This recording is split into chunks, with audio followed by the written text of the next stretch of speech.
Assalamu alaikum wa rahmatullah wa barakatuh to all of you out there, and for those brothers and sisters joining us today. Here is Monday. Sorry, it's Monday. It's actually Friday, the 11th of April 2025, and we are heading towards another genocide which has been going on and has been echoed by so many individuals, by people of authority, people of law, people of justice have spoken out. But nevertheless, they seem to be falling on deaf ears, and the war machine still continues to fund Israel with ammunition, with manpower. And manpower is a topic what we'll be touching on today, especially here in the UK. Recently, lawyers have actually issued, let me just, make that a bit bigger, has issued concerns and a case to the UK courts regarding 10 UK citizens that have been fighting for the IDF in Gaza. And we'll be going more deep into that with Brother Yusuf Ismail. Also, I want to touch on it with Brother Yusuf's permission that the so-called strike on the Houthis that Donald Trump boasted that they were planning to attack a warship in the Red Sea or whatever Mediterranean Sea it was. It turned out to be an Eid gathering where people got together on the day of Eid and they were listening to the sermon. And it turned out that innocent women and children were massacred on the understanding that these were Houthis. And subhanAllah, when will the general population and the masses of the West understand and come to comprehend that this war did not start on the October the 7th violation? Yes, we do not agree with what Hamas did on October the 7th, killing innocent women and children. But we continue to speak out on behalf of the innocent people in Palestine, Gaza, and West Bank. Recently, there has been images on X of a prisoner, a young boy who was released after 10 years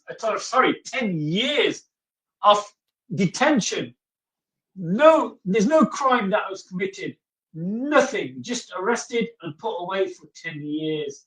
And of course, joining me today, and it's an honor again to have my brother Yusuf Ismail.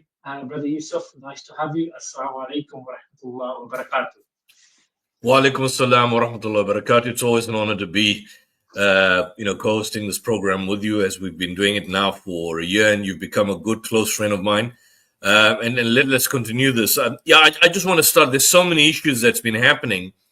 But the one thing which just left an indelible impression on my mind this week, and there's many weeks, was the Israeli strike on the hospital camp that was used by journalists in Gaza that basically killed and murdered 10 people. What happened on Monday? That's the 7th of April, and we did our last show. I think it was on last week Saturday.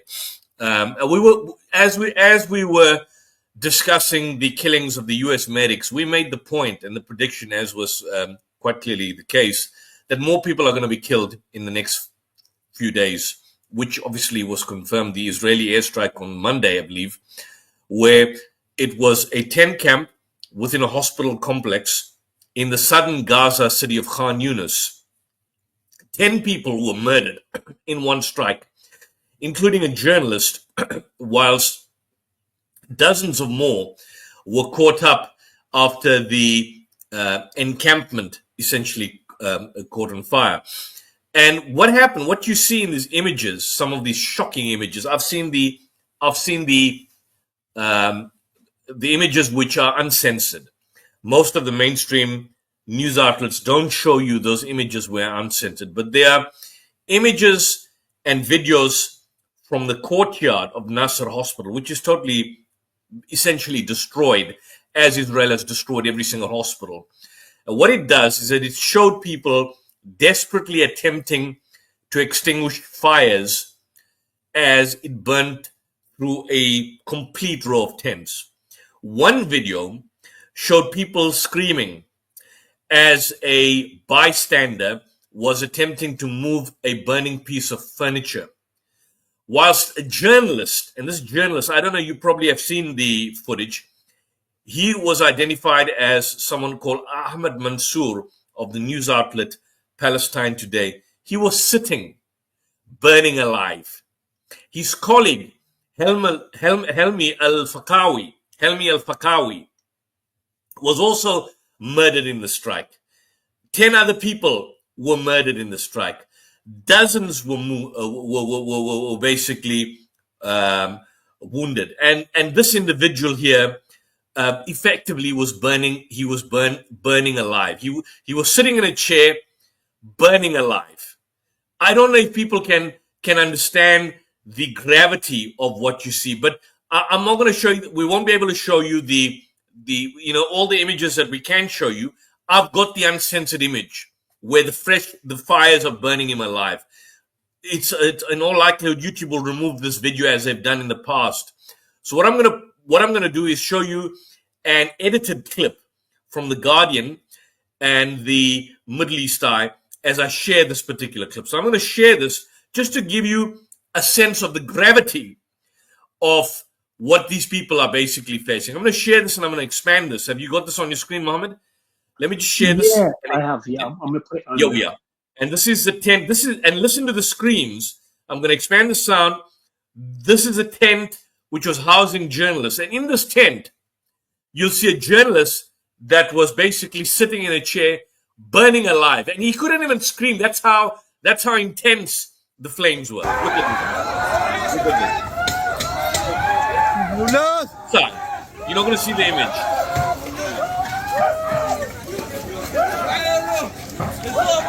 على الساعة 3 الفجر 3 الصبح زي هيك ما صحينا غير على انفجار قريب منا.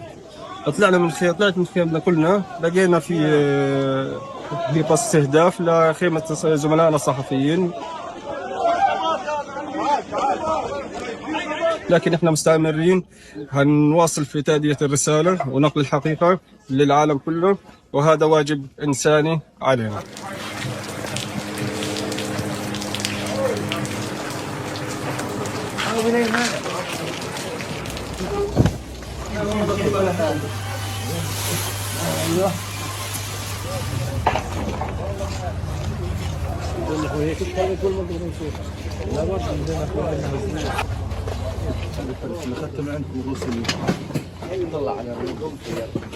So that's the Guardian. That's the Guardian report. I want you to see the Middle East Eye, the Middle East Eye report, because the Middle East Eye is slightly more graphic, although it's also censored at the same time. This is the Middle East Eye, and then I want you to make sense of what you're essentially seeing. Just make sense of basically some of what you're seeing. I'm gonna show the Middle East. Yeah. This is the Middle East. You can just open it. Yeah. Before let me just stop. Yeah. Go ahead. I just want to remind the brothers and sisters, they're saying that they're not getting any notification when the channel goes live. As we know, my channel and Brother Yusuf's channel has been shadow banned. But I just want to mention a big thank you to brothers and sisters who continue to tune in and never get disheartened with coming on and supporting us. I really, wallahi, brothers and sisters, I appreciate the fact that you're joining us, even though YouTube has heavily shadow banned me. Just a quick story with myself. With some of my YouTube earnings, I was actually using an upgraded version of StreamYard due to the fact that my income from YouTube has gone down to basically, on an average, and I'm going to be really open with you and to Brother Yusuf, I was averagely in a month, I was roughly getting about £200 a month from YouTube. The majority of that was going towards charity. But from £200, it's come down to £30 a month now. to get paid from YouTube, you have to earn in a month over £60. If you do not get over £60, it basically carries on to the next month. This is one of the reasons that I cannot also share the stream on Brother Yusuf's channel, because I've actually downgraded on my StreamYard, so I only can share on my own platform.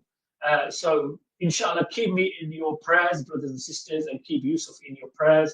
Allah makes it easy for us. Anytime I write something in the chat box with the term Israel or Gaza, it gets blocked straight away. It comes up as spam.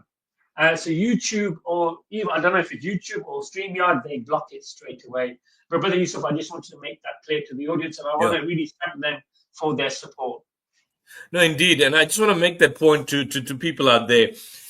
I'm in South Africa. Brother Muhammad is in the United Kingdom. This is not our daily income, our daily business. We're not, as some YouTube channels out there have been doing exploitatively so, lying to the people, lying to the masses, deceiving the masses, and collecting funds. We don't do that. So I'm going to make an appeal to people out there. I haven't done this in the past. Brother Muhammad in the past he's got the Coventry Faith Foundation. It is I believe, a non-profit entity that is engaged in charity work. Whatever you have, for purposes of getting the stream, and of course simultaneously streaming it on my channel as well, contribute whatever you have, whatever little you have, whatever little donations you have, contribute to him. Every cent, every pound, every rand counts.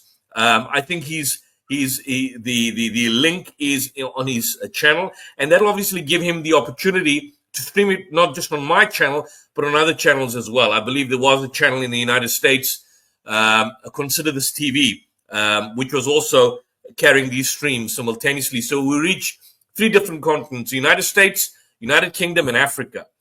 The Coventry Faith Foundation, the South African Debate Initiatives are the few dawah channels that are actually dealing with this particular issue. We're not getting involved in personal issues, personal vendettas, attacks against people, marital crisis, none of that. We're not getting involved in any of that kind of rubbish. We're dealing with a particular issue that is affecting the global world, a crisis affecting us in the global world that's impacting us. Right now, the South African rand, I may add, is sitting at about 24 rand, 25 rands to the pound. The situation's dire globally. So whatever little you have, if it's cents, pounds, rands, shillings, pennies, I don't know what you call them in the UK, contribute to the brother. Let him be able to have the ability. You know, these streams don't get massive viewings. We don't have multi-million subscribers, but we are giving you information and content and analyses which you will not find on other channels. And I'm stating this as a fact. The few channels that are providing that kind of level of content are not dawah channels. They're channels like the Electronic Intifada, Owen Jones, The Grey Zone, Novara Media as an example. Those are the non-Muslim channels that are providing hardcore analysis of the situation. There are very few. In fact, I don't think there are any dawah channels in the UK or in South Africa that are basically focusing on this on a regular basis as we are attempting to do. So whatever you have out there, contribute to the brother. Contribute to the brother Muhammad.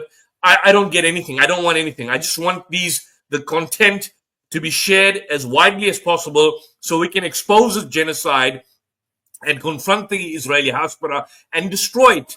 Destroy Zionism ideologically, destroy it entirely without any kind of apology. We want to give you that information which is not being shared by mainstream media and pundits, or even on some of our Islamic channels who are too afraid to speak out on this particular issue. We will deal with it as it goes. So coming back to what I said, the burning of the journalist, Mohammed, if you could share this. This is on Middle East Style, which gives a slightly more graphic account of what happened. Israel strikes this journalist, makes no apology, kills him, and here he is burning alive before our very eyes. Here we. So I'm going to basically just click on this. I'm going to expand on this and just have a look at what Middle East Style shows. And this is a censored image. He's there seated in the chair burning, and you'll see the censoring taking place as you view it.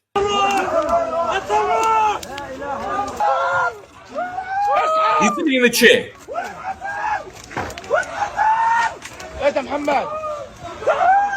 He's blurry images in the chair.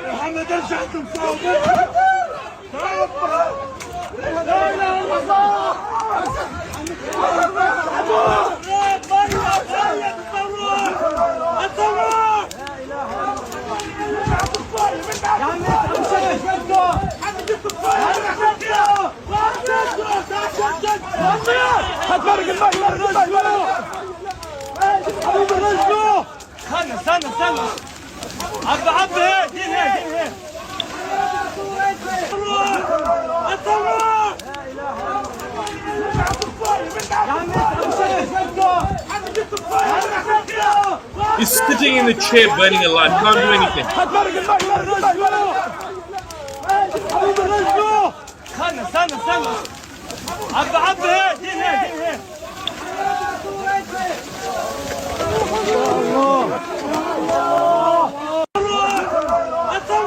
I mean, this is horrific. This is horrific. You know, they lied. They lied to us. They lied on the 7th of October, where they stated that Hamas burned people alive, which was a lie, which was a total lie.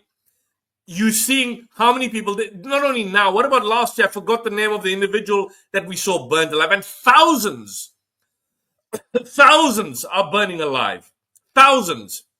I just shared an image. I think you may have seen it, Mohammed, which we can't obviously share, where Israel strikes a house, a little building, and babies and children are being blown up in the air. They're being blown up in the air as we're seeing. So what you see here is that this was a tent for journalists, Palestinian journalists, and they were burnt alive in cold blood by Israel. How is this self-defense, and how can people justify this kind of insanity? This insanity. More journalists, you know, the total number, more journalists are killed in the Gaza and Israeli strike, but more journalists have been killed in this particular conflict than any other conflict in recent times. Name me one. There's no other conflict, even in Ukraine right now, where journalists are killed on the rate and on the level as you see basically now at this particular juncture. Nothing. They all belong to a TV station. They were legitimate. And you saw the person burning alive there. They couldn't do anything. The fire was so intense.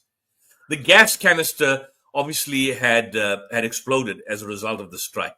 One of the witnesses stated that he tried to pull him by his leg, but his leg, a portion of his leg tore off because the other part of his body was being reduced to ash whilst he's dying alive.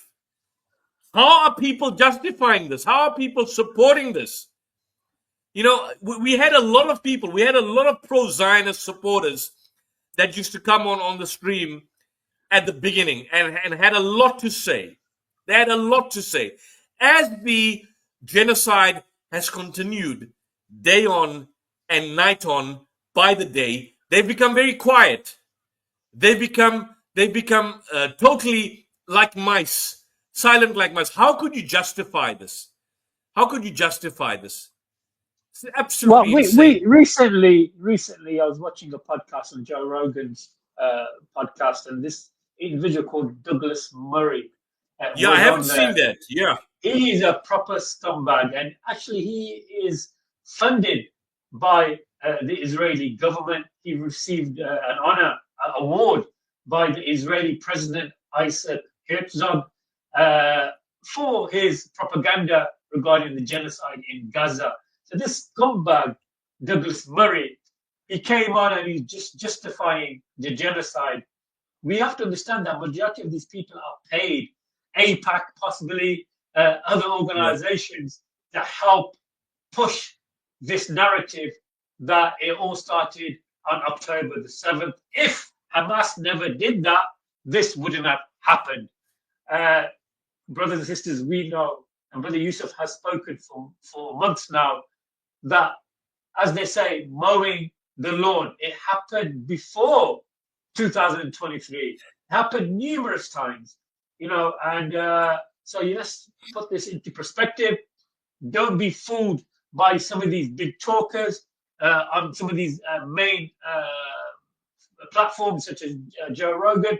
Joe Rogan, to be fair, you can tell he was very uncomfortable with some of the responses that Douglas Murray made. Brother Yusuf, I don't know if you've seen that podcast. It's very interesting.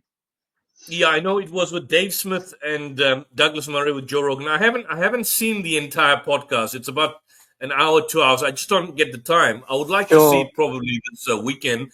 I've seen one or two clips, but I haven't seen the entire context. And then there's, as you see on YouTube, there's two sides of the story. One channel would post it and say Douglas Murray destroys Joe Rogan. Then another channel says Joe Rogan and Dave Smith. I know the other guy, Dave Smith. I've seen him a number of times on Piers Morgan and the Grey Zone. He's actually Jewish himself. Yeah, he is Jewish himself. Yeah, he's Jewish himself, and he's been quite. To be fair, I mean, he hasn't been a pro-Palestinian in any way, but he's been quite fair in his assessment of the conflict. So I'd like to probably see that if I have the time. I've actually also hot off the press. So after 11 in the night. I've been reaching out to the Public Law Centre, which has officially gave its documentation to the UK courts regarding these 10 British citizens that actually went over and participated in the genocide. I've just received a name that I can contact for possible future interview to come on and tell us how this came to be. Whereas this law centre, this particular individual called Michael Mansfield, KC, and the Public Law Centre. So I need to reach out to them. I've just received a message from them saying that they'll be possibly happy to come on and talk about their case regarding these 10 UK. If you can get Michael Mansfield, Michael Mansfield he was a Queen's Counsel, of course, as a King's Counsel. I think he's probably in his 80s, and he was basically described. I think his peer, some years back when we were studying international law, Geoffrey Robertson, who was also an international lawyer in the United Kingdom, described Michael Mansfield as the king of human rights work.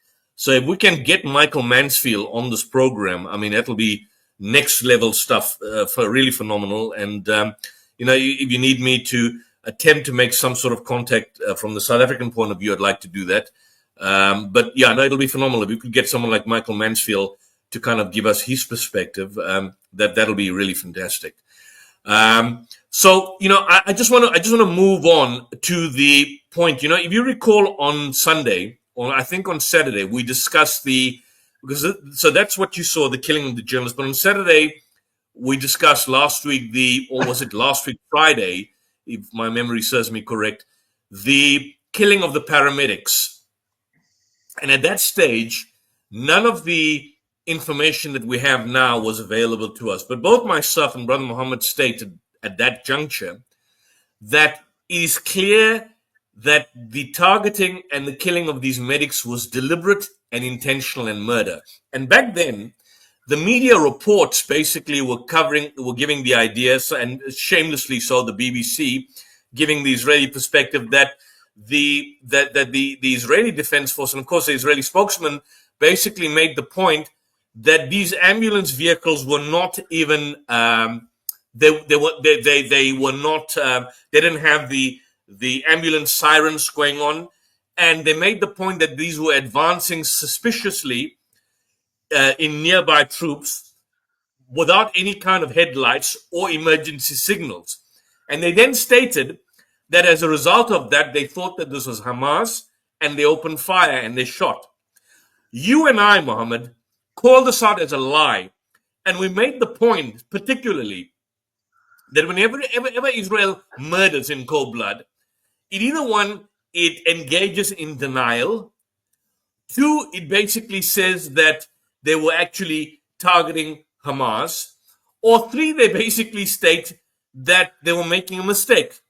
And you know what is ironical and surprising is that in a space of a week, Israel did all those 3 points. All those 3 points that we basically stated, that they do, they did. And we made this clear last week before the reports have come out in terms of what actually happened, and before the phones and the footage that was captured by there was by one of the members of the Palestinian Red Crescent Society, where he was saying the Shahada and praying, and in fact asking his mother to forgive him because as a medic he was attempting to help people, because this ambulance that had basically gone. What had happened? They had gone out because some of its earlier emergency personnel were attacked, so they went to help them. So here's how it goes.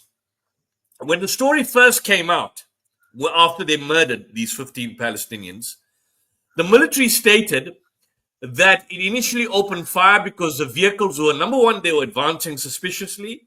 They suspected that they were Hamas, and they shot from a distance. Now, basically, it is confirmed in the 7-minute video that I will basically be showing that in actual fact, the Palestine Red Crescent Society confirmed on the phone of one of the medics. His name is Rifat Radwan. Remember him, Ridwan. It showed the red fire engine. It showed the vehicles clearly marked as ambulances driving at night. They were using headlights and they were flashing emergency lights. Then you have another situation was that the vehicle stops beside another that has driven off the road. 2 men get out to examine the stopped vehicle. Then the gunfire erupts before the entire screen goes black. And then you see a situation where all these people who were killed have bullet wounds to their head, they've got bullet wounds to their heart, they've got bullet wounds to their critical parts of their anatomy, which shows that this was close-range targeted killing. And one of the individuals, basically confirmed that the incident in Rafah, and this happened in Rafah on the 23rd of March, apparently the Israeli forces shot the men one by one, targeted them. And then you know what they did? They buried them in the mass grave. When they were questioned, why did you bury them in the mass grave? What these bastards stated is that they were afraid that they didn't want the wild animals to eat their body. They didn't want the wild animals to eat their body. How bloody convenient. So if that is the case, why did you bury the ambulances? Because the ambulances were also buried. Are you afraid that the wild animals were going to eat up the vehicles as well? And what are you doing about the fact that in many instances, like outside the Al-Shifa hospital, like outside most of these areas where Palestinians have been shooting and killing Palestinians, where Israelis have been murdering Palestinians, and when the dogs have been eating the dead bodies and the cats have been eating the dead bodies, when another Palestinian goes to attempt to rescue these dead bodies, the IDF shoots them. So who the hell are you bastards lying? So when they were then caught out by this lie, which we called out before all this came into fruition, then they stated, look, they made a mistake. Now, how the hell do you make a mistake when you shoot someone in cold blood? How is it a mistake? How on earth is it a mistake? One by one. They then basically stated, well, look, the Israeli Defense Force is in the process of investigation. And they basically then claimed that all claims, including the documentation, will be thoroughly and deeply examined to understand the sequence of the events and the handling of the situation. What then came out was that the Israelis basically stated that, look, the vehicle is now traveling in a zone which was deemed as a combat zone. So the argument now is that, look, this is a combat zone. If you're traveling in a combat zone, a zone which is basically designated as potentially hazardous, then you face the risk of basically being shot at, being killed, and so on and so forth. That lie, that blatant garbage, was blown up by Sky News during the course of this week, where Sky News showed that Israel and the IDF only designated that particular area a combat zone about 2 to 3 hours after they had buried the bodies and after they had buried the ambulances in a shallowy grave. So you couldn't make this up. You couldn't make this lie up by Israel. So we've seen many footages. I'm sure, Mohammed, you've seen the footage as well. I want to share this this well-known footage, and I think this, I haven't seen it, but I think it's got the voice of Rifat Radwan, the individual that asks his mother to forgive him, subject to correction. But this basically shows one thing, that these vehicles were marked ambulances. They had the emergency signals on, and they were fully lighted. Here we are. If you can share the screen, and let's basically play this and see if this can be expanded.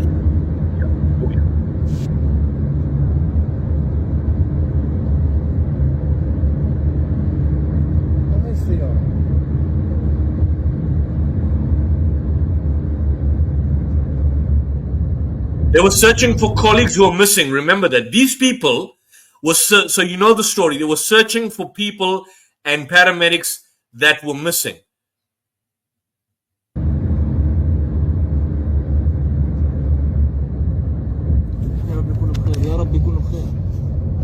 هي مرمي مرمي مرمي مرمي بسرعة بسرعة هذا الشيء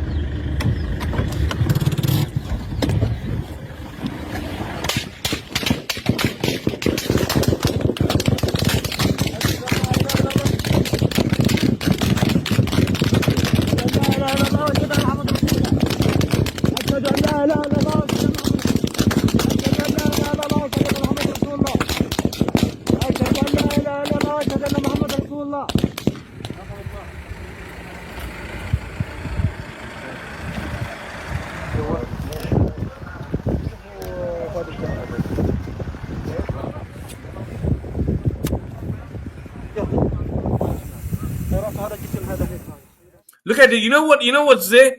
You see what's there? You guys missed it. I just want to show you that.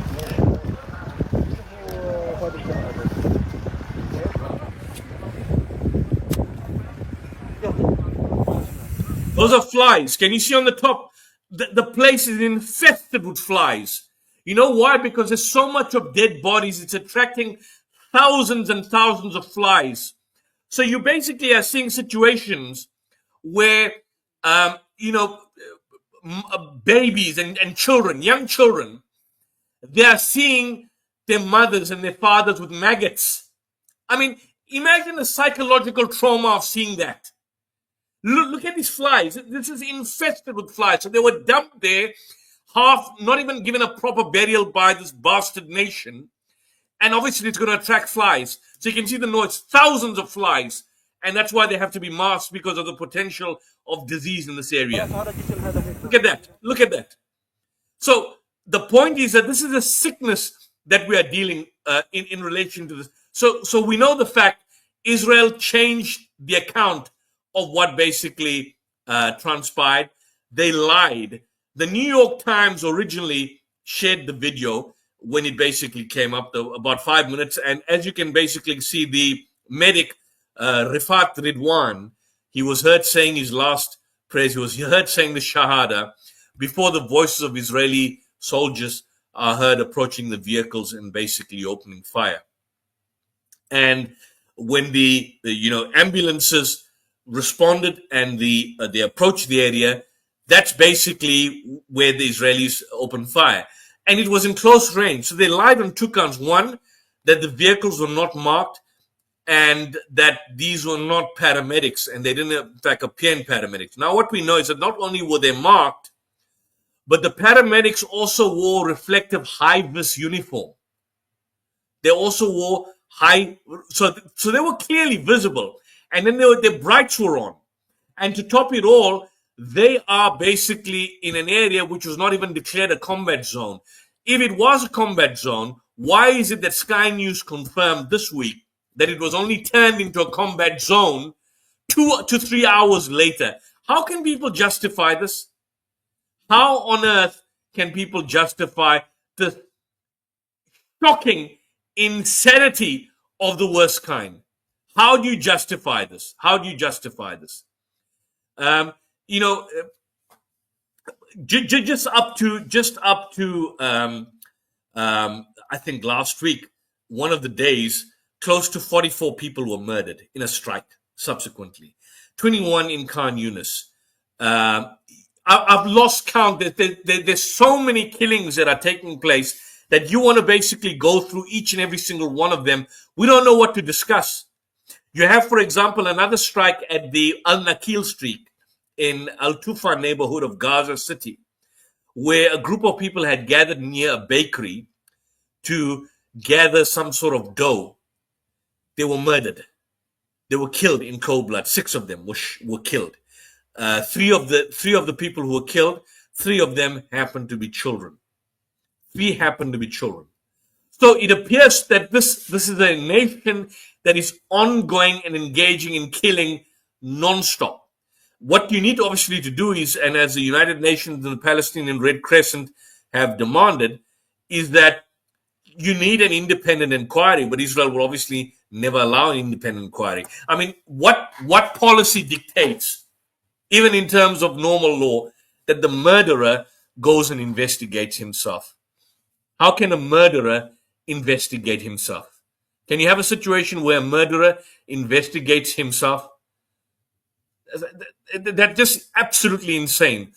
Here is a report on the 3rd of April, that was just last week, where one of the survivors of the killings, Muntar Abed, he was in the first ambulance on the scene near when the Israeli soldiers opened fire, is that he said he heard them taking their last breath. He heard them taking their last breath as they were being killed. They were being murdered in his eyes. They were basically being killed. And what happens is that you have a situation where, Israel can do what it wants to. It basically engages in all forms of activity and has total and utter impunity from the United States. I mean, this is the area. This is the area of what we're talking about. I just want to show you so people can know. This is the area. This place here. So if you look at it, and of course you've got the West Bank on the side, you've got Israel proper, and here's the Gaza Strip. So all this entire area, as you can see here, Rafah, so people know, Hashashin, Khan Yunis, Deir al-Bala, Al-Mawasi, this is a wasteland where people were said to have gone. This is where essentially the killings basically took place. So people need to be aware of the fact that these are individuals that are shameless. These are individuals that are shameless. This is the Guardian's report from Planet Labs, where the bodies of these particular individuals were found. Here was a convoy of vehicles. That's to Al-Mawasi. This was the area where the bodies were in fact exhumed. This was a map. This is the area where they were exhumed. They were buried in a shallowy grave, a shallowy mass grave. Israel continues. And again, I take it clearly that, we're going to experience more horrors as it goes on, because the world is not, the world is basically not doing anything in relation to what is happening. The world is silent. The Muslim world is silent. Our leaders are silent. Our YouTube channels are silent. They're involved in their own particular, debacle. They're involved in their own particular, what can I say? I'm lost for words. I'm lost for words in terms of what you see. There was an article that I think I shared. I'm just trying to find it, which is just a shame on us. Where are we? This is a shame on us. This was, I think, in the Middle East Monitor. Where are we?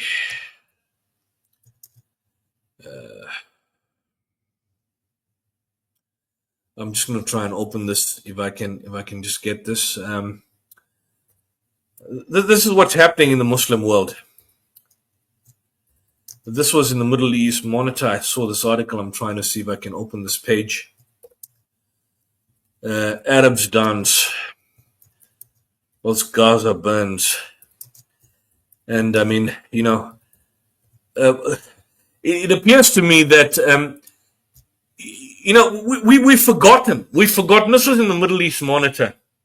I just want to show this as an example to show where our Muslim world priorities are. I just want to share the screen here and to see why sometimes you don't think.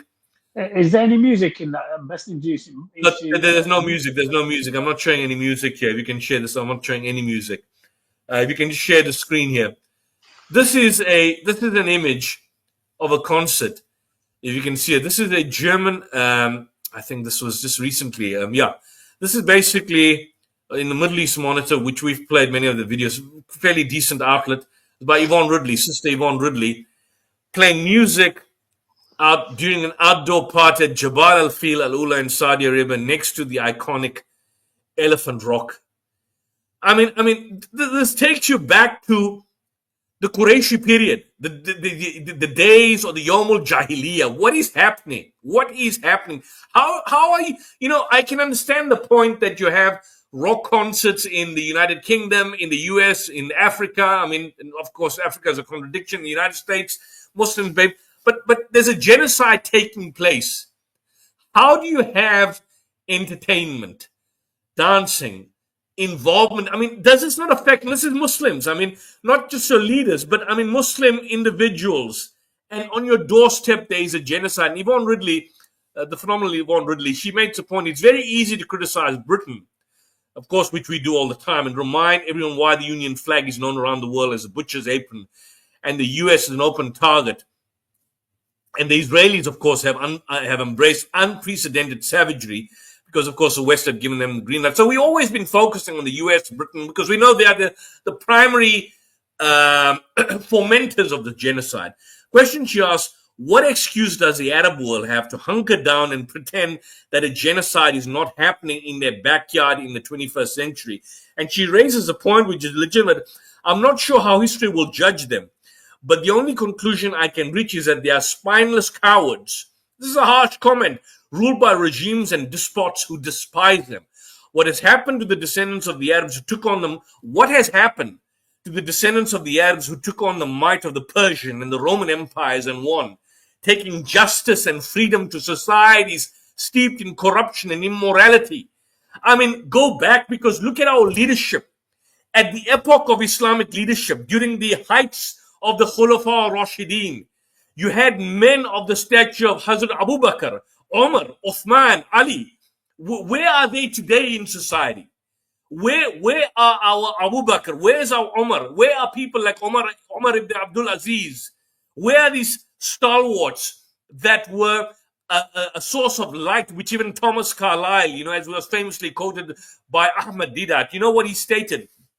He said that in the 19th century, Arabia was in the midst of total and utter darkness. Alexander the Great passed them by, and then the Romans passed them by. They were like a waste and a scum of the earth. And then suddenly, he says, the unnoticeable becomes well noticeable. When Islam basically came into the Arabian Peninsula, he makes the point, and just to paraphrase him, it was as if that spark, the spark of the Quran, transformed the sands of the deserts of Arabia into a kind of a magical gunpowder. And from that gunpowder, the entire world was illuminated with the light and the spirit of Islam. Where have we gone from that? How far have we gone from that? Our leaders have let us down. Our communities have let us down. Our YouTubers have let us down. Our da'is have let us down. Where are we? What excuse do we have? It's one point talking about all the corruption and the fetid nature of the West, which we speak about all the time. But how better are we when we don't stand up against this kind of injustice? When this is basically what it is: materialism, sloth, entertainment, going back to the days of Sodom and Gomorrah. I mean, is this what it is? Creating the land of Sodom and Gomorrah. You're recreating it in that particular land where Sodom and Gomorrah once was. This is the reality of the situation.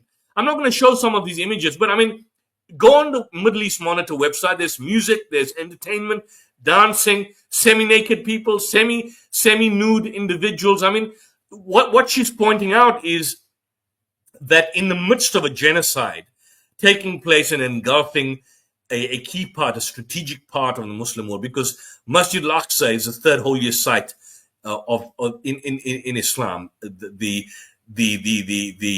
as being the original Qibla. The original Qibla was Masjid al-Aqsa, and from there, of course, that is your central focal point from which you have the Palestinian state there. And of course, Israel has now basically created the settler colonial state, and you have a situation where it stems from that, as from the Temple Mount, because without Jerusalem, which is also holy to Jews, the state of Israel will not exist. But what we have is a situation, what she's raising is that you've got a situation where there's unbridled hedonism, dancing, pop festivals, and fireworks displays, and hundreds of miles away, just a few hundred miles away, Hellfire missiles are burning alive and engulfing and burning Palestinian journalists in flames.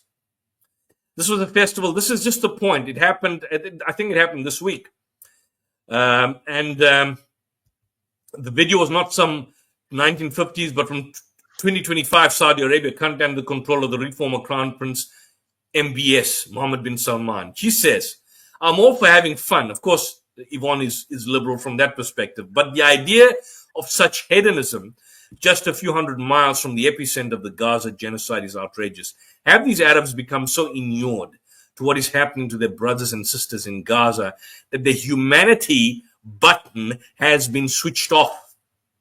I mean, read this article. Read this article itself. It's shocking. It's shocking. And she draws similarities to the Prophet Salih in the Quran, who was sent to the people of Thamud and the areas, and they were also a nation that he had been sent to, which was involved in this kind of hedonism, and they were arrogant. And so this is the situation that you have here, is that whilst, if you don't have the gumption to go and physically support the Palestinian resistance in terms of actually engaging in jihad against this evil Israeli regime, which is slaughtering men, women, and children. And I would say it is a jihad. So the struggle of Hamas, the struggle of the Palestinian resistance is a jihad. Make no mistake. It is a legitimate jihad. I always use the word jihad if Muhammad knows my discussions on the aspects of peace and violence. And I've always used the point where, and people sometimes have accused me of taking an apologetic position, where I state that, a lot of actions by many Muslims like ISIS and some extremist groups over the years do not fulfill the definition of jihad. And that's quite clearly the case. And I've been in the forefront of trying to remove the false imagery and the violence that has surrounded the terminology of the term jihad. And I've had many debates on the issue of the biblical and the Quranic position on peace and violence and the Quranic perspective of jihad, and try to remove the context of violence that has been associated with the term jihad. But I make no apology for the fact that those individuals that are engaging in the Palestinian resistance are engaging in a legitimate, righteous struggle, a righteous jihad. I have no qualms. They may be, and I'm support by learned scholars out there, people like Mufti Taqi Usmani from Pakistan, who's clearly made the point. A lot of the members at Al-Azhar have made the point that this is indeed a legitimate jihad. And so it's something that we Muslims have to support.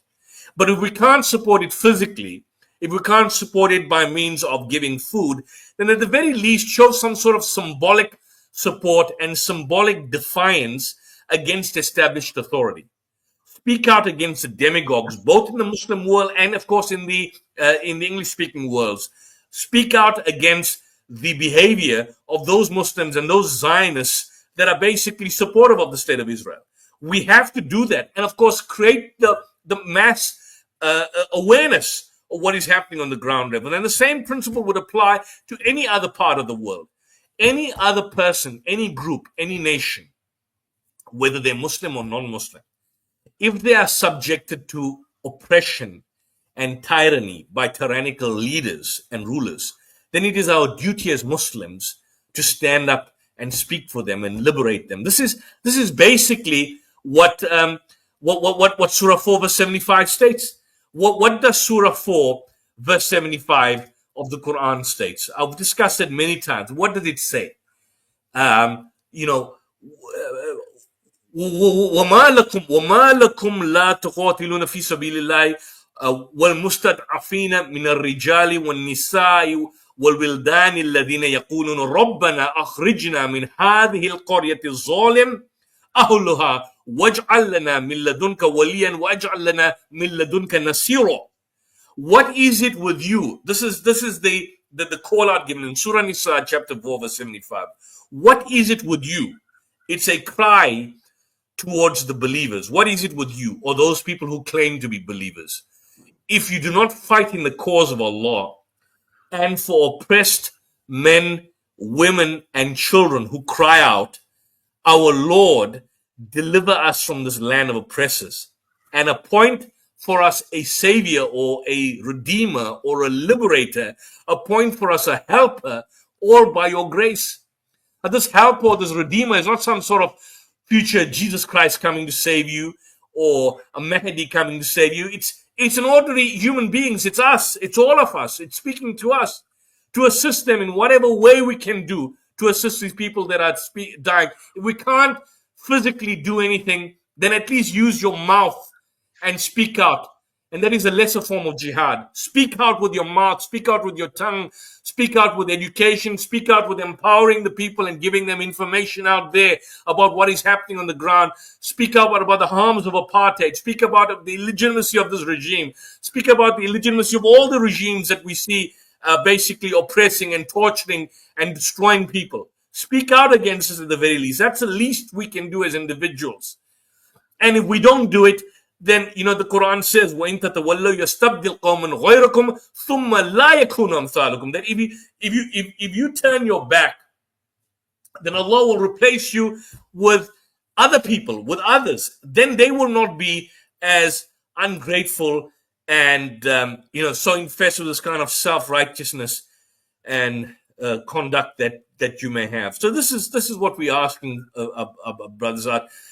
Even those on social media, on YouTube, and YouTube, let me tell you, YouTube is a toxic environment. Brother Muhammad knows this, both in the dawah field and in the missionary field. In the Christian missionary field, and I've been following it for a number of years, missionaries attack each other because one denomination doesn't like the other denomination, and one attacks the others, and so they get bogged down into that.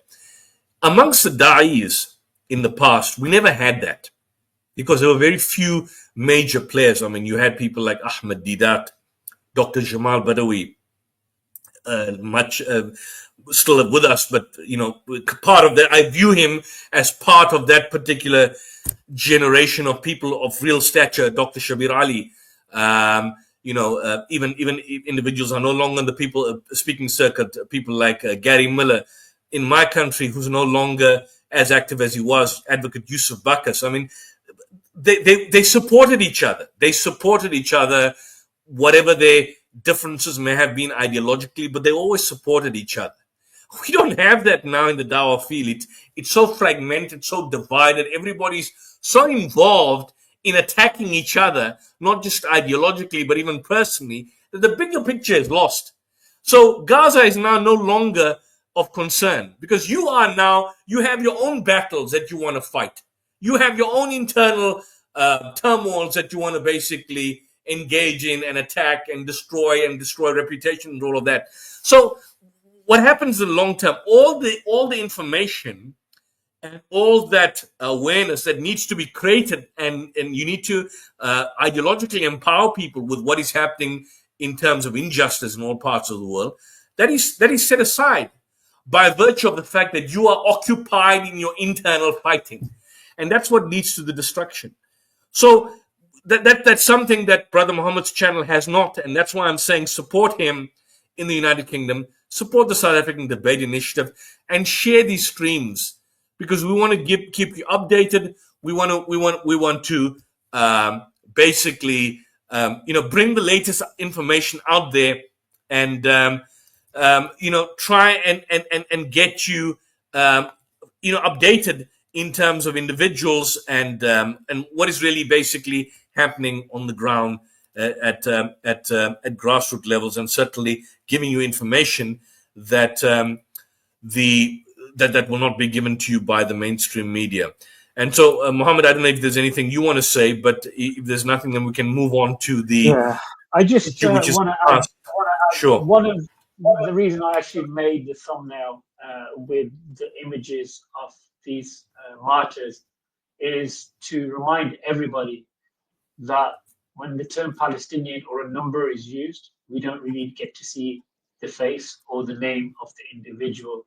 These were fathers, brothers, uncles, grandfathers, sons, and this is one of the reasons I actually made that thumbnail. I think we normally have a thumbnail which is quite plain, but I wanted to dedicate today's show, and alongside with Brother Yusuf, is with these martyrs, and what a way to be martyred, trying to save another person, and the heroic way they went to that location, not knowing what the outcome was going to take place. They were ambushed. It was clearly an ambush. Like Brother Yusuf Ismail mentioned, initially the Israeli army said they had no insignia, there's no lights flashing, and they could have got away with it. The Israeli army, when they do an internal investigation, they seem to kind of like sweep it under the carpet. But alhamdulillah, one of the paramedics actually recorded the whole incident. And as Brother Yusuf said, even with his last breaths, the video continued to record, and they were all martyred. So please, brothers and sisters, let's not forget their names, let's not forget their faces, and let's not forget the people of Palestine. And of course, the people in the West Bank, and they are also going through trials and tribulations. And I do feel, Brother Yusuf, that sometimes it's a shame, it's a pitiful situation where our hearts have gone hardened. We do not pay any notice towards the strife of the Palestinian people anymore. We are damned, Yusuf. As Muslims, we walk around with, mashallah, a big beard, and we're praying 5 times a day, but we're finished, Yusuf. As an ummah, we know the narration, if one part of that particular body hurts, the rest of the body feels the pain. And the images that we see, and like I said, I'm not a person who criticizes kingdoms and rulers and so forth, but we got to have some type of sense, some empathy, some heartache. Let's not party, let's not dance, let's not do concerts. It's just a stone throw away. Our Muslim brothers and sisters are being massacred.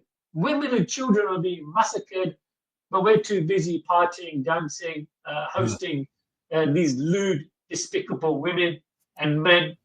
And the worst thing is that the Muslims are out there with their camera phones recording it and then sharing it on their media platforms.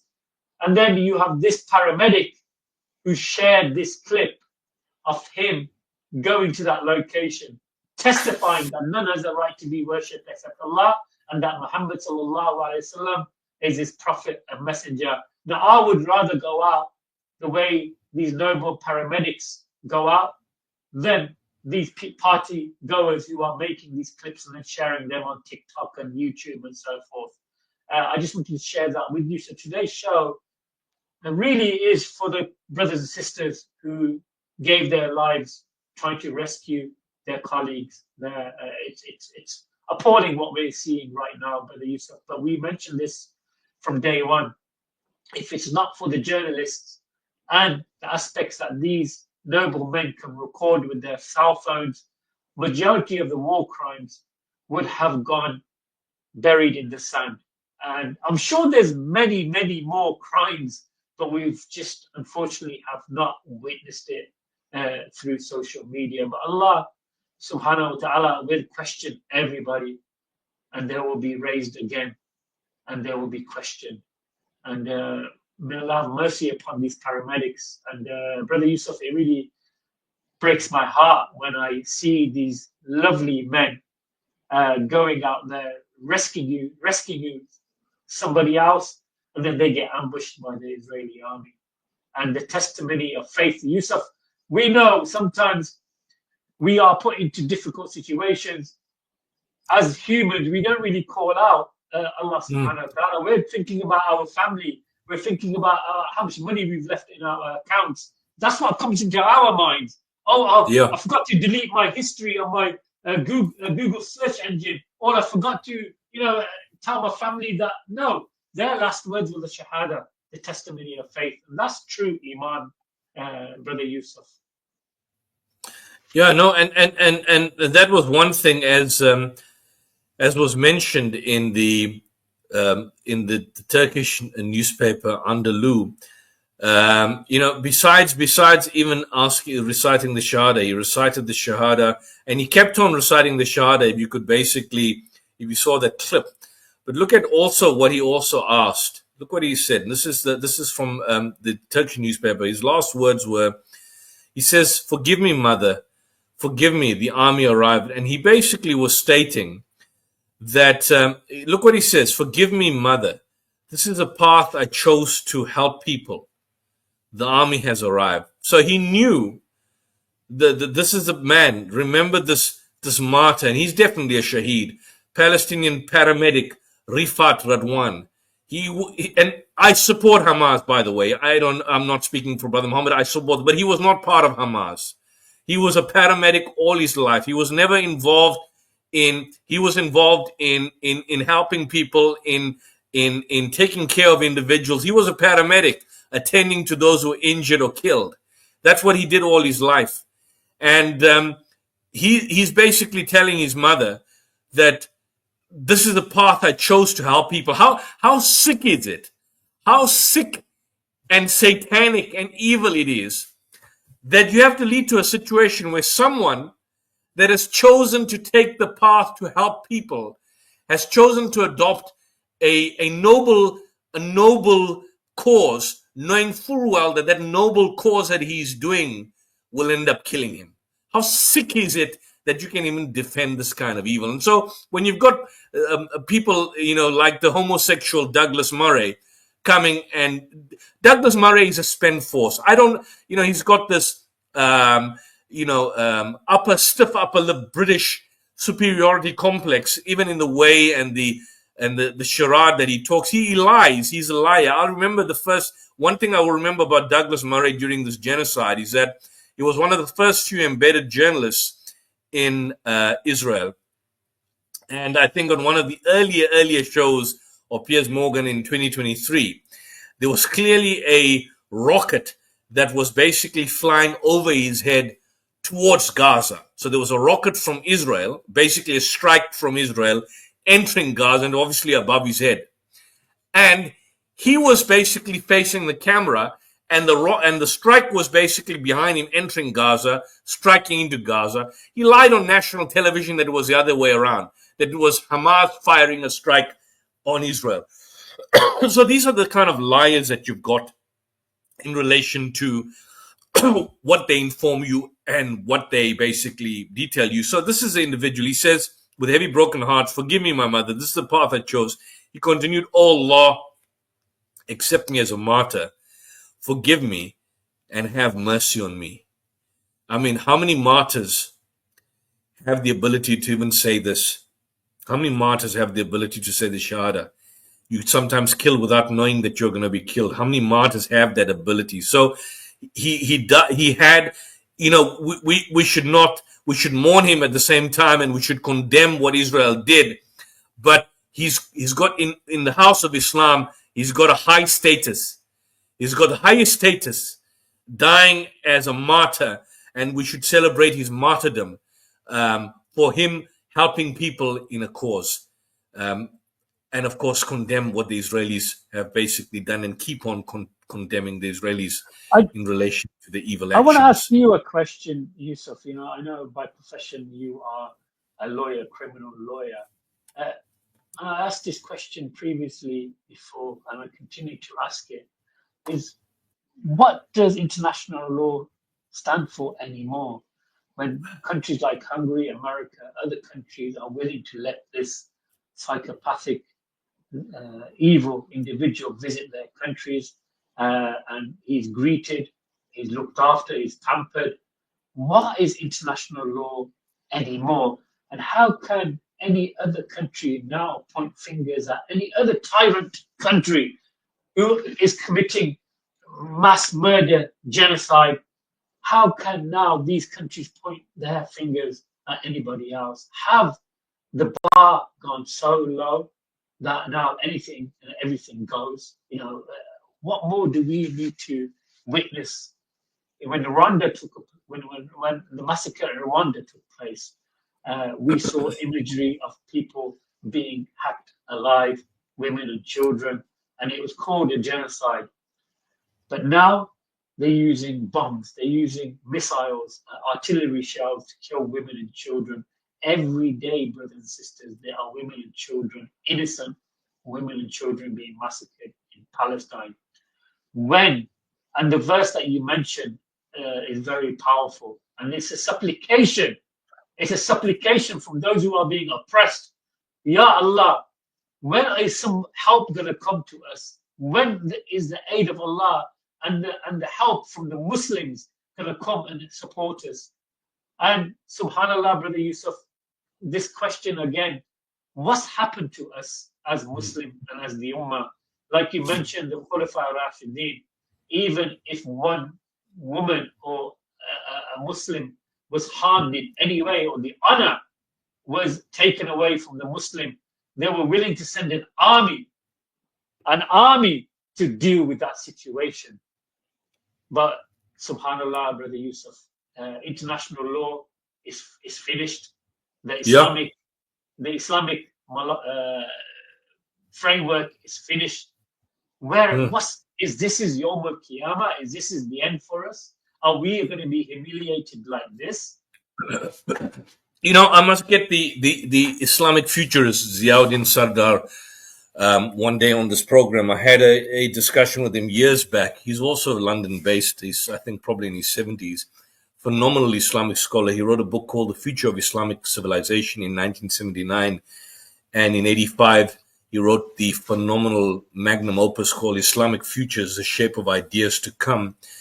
And he's a futurist, an Islamic futurist, and he details, you know, in minute terms, some of the pointers that you're basically raising, particularly in terms of, have we reached an impasse? Have we reached what he describes today as not a postmodernist society, but post-normal society? He calls it a post-normal society. We must get him on this program at some point, inshallah, in the future. I think you raised an important point.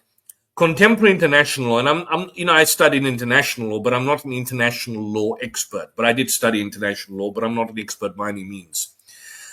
But it was initially constructed on the foundation of the first Geneva Convention in the 1800s, where the aim was basically to protect wounded combatants and the sick and so on and so forth. And then there were main prohibitions and obligations in warfare after the Second World War, particularly, that were then raised in terms of 4 Geneva Conventions of 1989, the protocols, where armed forces particularly have to distinguish combatants from civilians to ensure maximum protection, that civilians should not be targeted, their infrastructure and the deprivation of food should not be targeted or destroyed, mutilation, murder, torture, cruel treatment, taking of hostages, which Israel, by the way, does, not Hamas, Israel, because Hamas's action on October 7th was a response. What is remarkable about those rules is that all those conventions and the rules of the 4 Geneva Conventions have been ratified by almost every single country on the world, including Israel and, of course, Palestine. And these rules are essentially obligations and prohibitions applying to every single state, regardless of whether any other state or non-state actor abides by them. And to set the record straight, Israel has systematically violated these principles for decades, long before October 7th. And the United Nations has been documenting these year after year for almost 6 decades. I'm going to basically open up that page in relation to that before I come to the main point. Now, you raised the point is that has international law collapsed? Because we have a situation where Israel has now burdened the international community. And what has happened in Gaza, I had a chat with Tovia Singer. Tovia Singer is based in Jerusalem.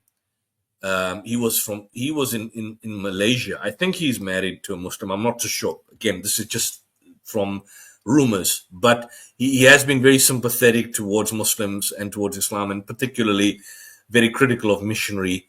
So we've worked together with him, and I wanted to do a program with him some time back, about a couple of months, and we were in contact with each other. And he knows what's on our program because he subscribed, because his program has been on the South African Debate Initiative many times. So he subscribes to it, and he's seen our discussions on Gaza. And the point he was basically making is that the content that we have on our channel, if he were to come on now, it will impact on him from a security point of view. He didn't want to go into further details in relation to that, but that's how bad the situation is, even with individuals who are prominent within their own communities, Israeli individuals that have some sort of degree of global influence. It could impact him negatively. What the point from this is that Israel has now created a burden of such a level that it has burdened the international community on one level with the responsibility of trying to ensure that Gazans have the minimum basics in terms of the need to survive. And it has burdened society and individuals in terms of what they can or cannot say because of the implications of the actions. For example, those 2 Microsoft ladies, Muslim ladies that you saw earlier this week, they've been fired from their jobs because they criticized the AI that was being developed by Microsoft, that was being used by the Israeli Defense Force in targeting the Palestinians. And we've discussed that many times, the AI technology that's basically been used by the Israeli state in relation to that. I'll come to you on that point. Most definitely, Muhammad, we will definitely play that. But now coming to your question about has international law failed? Because we've got the Hague regulations, we've got the 4th Geneva Conventions provisions on occupation law. We've got, for example, the aspect of the Rome Statute and the provisions that govern the International Criminal Court and all of that. The problem that we've got that as to why there is a failure is that international law requires political will to enforce it. And the weaknesses in the international enforcement system have been exploited by powerful states. It's like a mafia body. So international law fails in ending the disaster in Gaza because the Western powers have manipulated the mechanisms that effectively enforce it. So you have a situation that they're different. For example, the structure of the UN organs. There's a division of authority between the General Assembly and the UN Security Council, which is set out by the UN Charter. You've got 193 member states that represents a vast majority of the countries of the world, but also the majority of people of the world. And in contrast, you've got the 15-member Security Council, which permanently represents only 3 Western states, Russia, China, and I think other 10 states on a rotating basis. And in terms of of the Security Council for a decision to be effectively made and imposed, you would need some sort of ratification at the Security Council level. So under the UN Charter, the Security Council can invoke its authority for armed intervention to halt breaches of peace and security. They could have done that in Yugoslavia. They could have done that in Rwanda. They could have done that in Bosnia. They didn't. They could do it now in Gaza. They won't. So if they basically invoke the authority, Chapter 7 authority for armed intervention, it would mean that UN forces would then be authorized to enter Gaza and parts of Israel and take over that particular area. Now, the General Assembly can and has used its authority to debate and vote on urgent matters that where there's basically a deadlock, but they are basically hamstrung. Just like the International Criminal Court. The International Criminal Court, which has authorized and issued arrest warrants for Netanyahu and Yoav Gallant, they are also hamstrung by the pressure that is placed on it by major funders, by the political powers and the Western powers. Without American backing at the UN Security Council, there can be no United Nations referral to the ICC. So the United States has got a number of measures to threaten to terminate and end the funding to the ICC. Trump, for example, he's doing his own things. He's, for example, I think in 2020, he wanted to impose, I think he did impose the freezing of assets and entry bans on the staff of the ICC. There were economic sanctions being threatened on the ICC if the ICC moved against investigations against Israeli and US nationals. And Karim Khan is hamstrung. So they're hamstrung by Western powers. The ICJ, the International Court of Justice, is independent of the United Nations political bodies, but as an international tribunal of the United Nations, it has to revert to the Security Council for the enforcement of its judgments. So it will make a judgment. It will make a judgment that Israel is committing genocide. The South African case is watertight. I can tell you that. We've discussed the application. It is second to none. They wiped the floor. The South African legal team destroyed the Israeli legal team. The Israel didn't even put up a defense. I don't know. They had some youngsters coming and arguing the case. There was talk about Alan Dershowitz wanting to come forward. Alan is past his sell-by date. But what happens is that if there's an ICJ order, the United States and Israel can immediately denounce that order.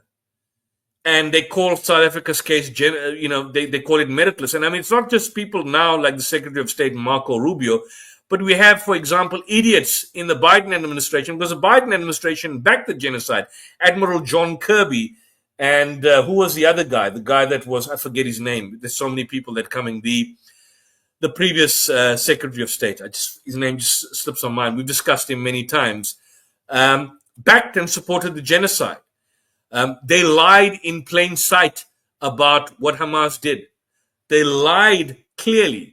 So all of this Blinken. Yeah, Blinken. That's a guy. Blinken. Anthony Blinken, the liar, Anthony Blinken, lied before closed. So, for example, UNRWA, which is a UN body for refugees, Israel immediately made the claim false now that UNRWA staff members were involved in the attack on October 7th. UNRWA is a body of the United Nations. Immediately, the United Nations and your rotten country under the Brown Sahib, Rishi Sunak, they suspended funding. They suspended funding to the organization.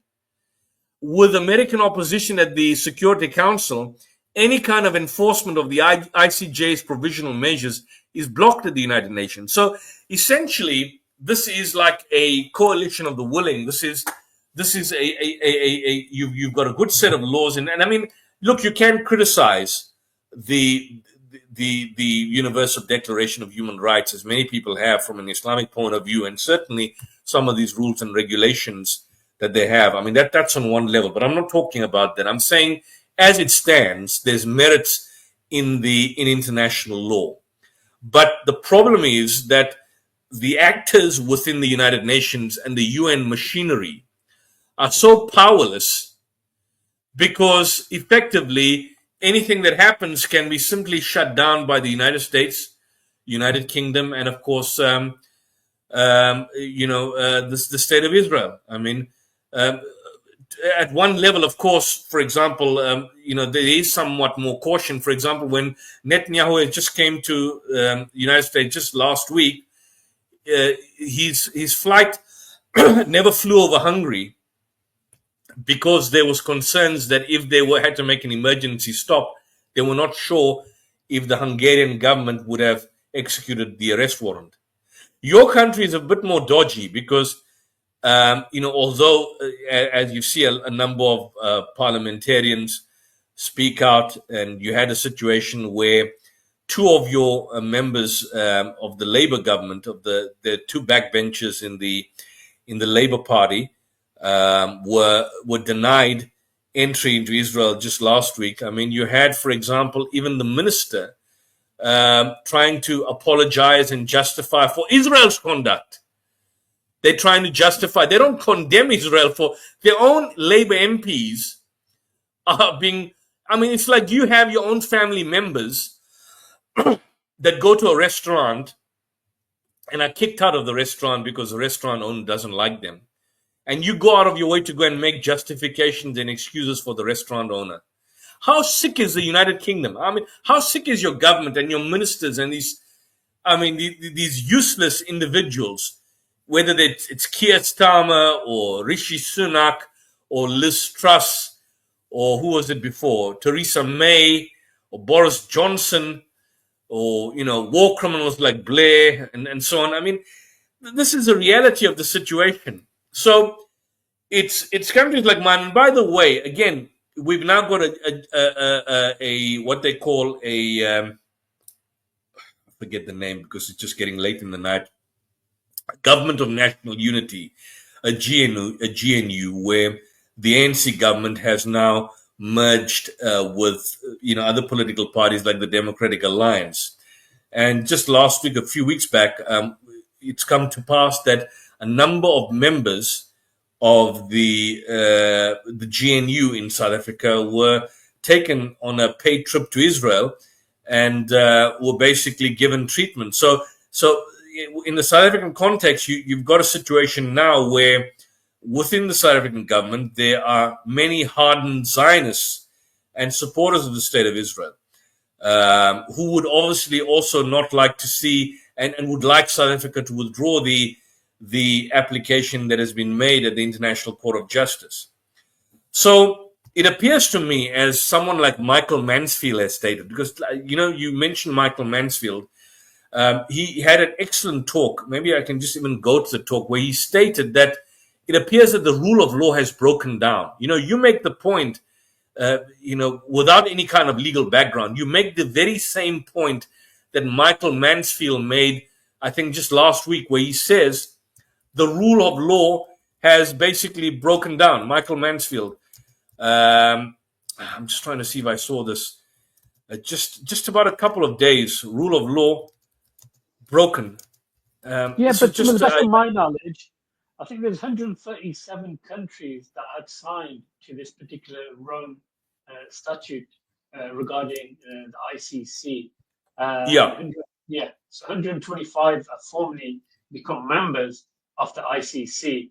But where is the voices? Why are, as you know yourself, being from South Africa, that this court case was solid from the South African prosecutors. But so far, there's nothing about regarding this particular case.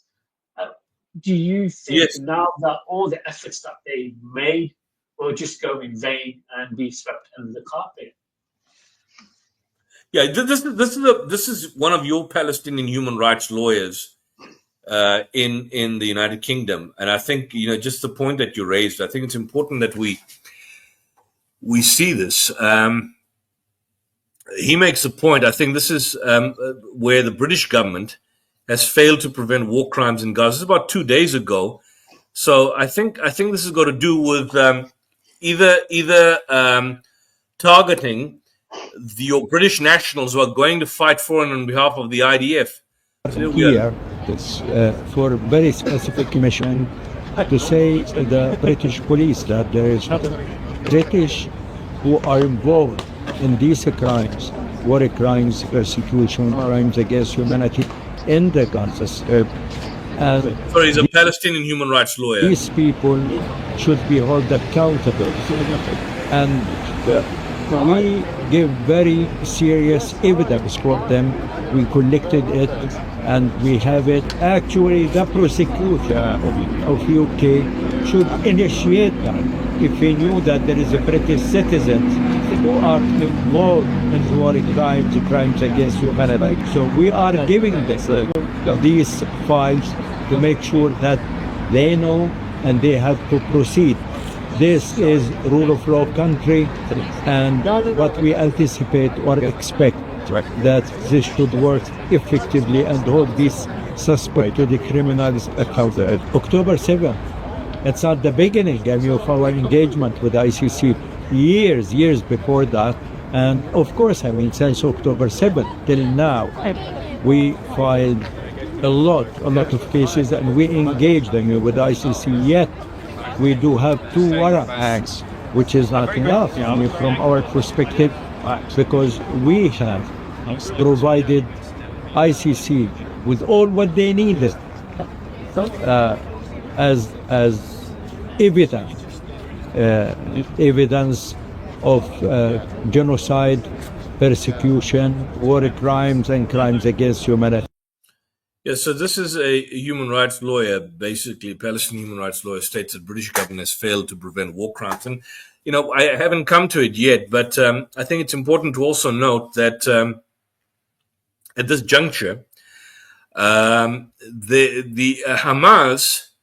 Hamas is basically challenging your government, and rightly so. And they've got a phenomenal legal team.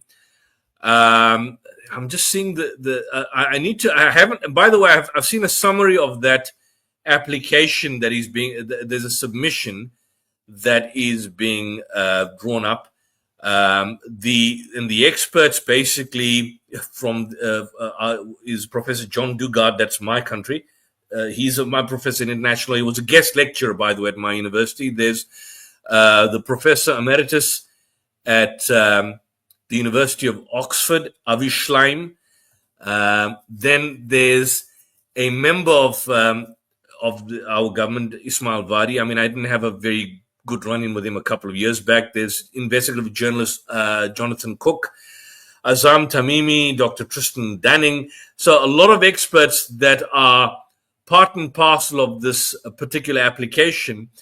And there are British barristers that are bringing this application, whereby they are making the argument that that Hamas should be removed from the UK list of prescribed terrorist organizations, similar to how the IRA was removed, and certainly basically during the times of Sinn Féin and so on. And so their argument is that this Home Secretary, this crazy Home Secretary, another right wing. I don't know how it is that a lot of the Indians end up being right wingers. Priti Patel, that's her name, Priti Patel. She was apparently your Home Secretary in 2021. I don't know what her position is now. We had Suella Braverman. We had that job. Yeah, Suella Braverman as well. Braverman is also Indian. She was married to a Zionist. Priti Patel, I don't know who Priti Patel, whether she was married to a Zionist, probably also the case. But she prescribed them, and they've been on the terrorist list since March 2001. The armed wing of Hamas, the Al-Qassam brigades, has been on the uh, terrorist list since March 2001, but Hamas, the entire body of Hamas, was only proscribed in 2021. And this obviously means that prescription means if you got any symbol or show support, then you could also be, it makes it difficult to engage in any kind of nuanced discussion on the subject, about the merits of prescription without the risk of committing the offense. Because from what I understand, in the United Kingdom, if you publicly go and show support for Hamas, you could be arrested. Am I correct, Mohammed? Yeah, you're correct. Yeah. Yeah, so you could be. So I have no fear about that, and it's possible now that if I were to come to the United Kingdom or the United States, and that's if they have access to some of what we've said on social media. My Facebook post has been since blocked. I don't have access to it any longer. But I'm clearly made the fact that we support the Palestinian resistance. Now, it becomes difficult for a British national because they prescribed. So what these lawyers are doing is that they're saying that Section 4 of the Terrorism Act is so broad that by the same extension, the IDF should also basically be prescribed as a terrorist entity. But why is the double standards not basically, why is there double standards in relation to that? So there's been a submission. I haven't seen the entire report, but two witness statements. One is by Dr. Musa Abu Mazruk, where he gives the explanation and the origins of the organization itself. They deal at length with the falsehood about the Hamas Charter and the fact that Hamas Charter calls for the destruction of Jews, which is total rubbish. It never calls any of that. And they've basically got a whole range of international experts. So these are not Hamas supporters. You've got people like Dugard, Avi Schleim, Jonathan Cook, Professor Jeroen Gunning, Azam Tamimi, Dr. Tristan Dunning. I mean, these are experts that are contributing to these particular to this particular application. I'm going to read the application. I was told it's about 600 pages, subject to correction. So it's a lot of reading, and then possibly we could then unpack everything that it basically goes.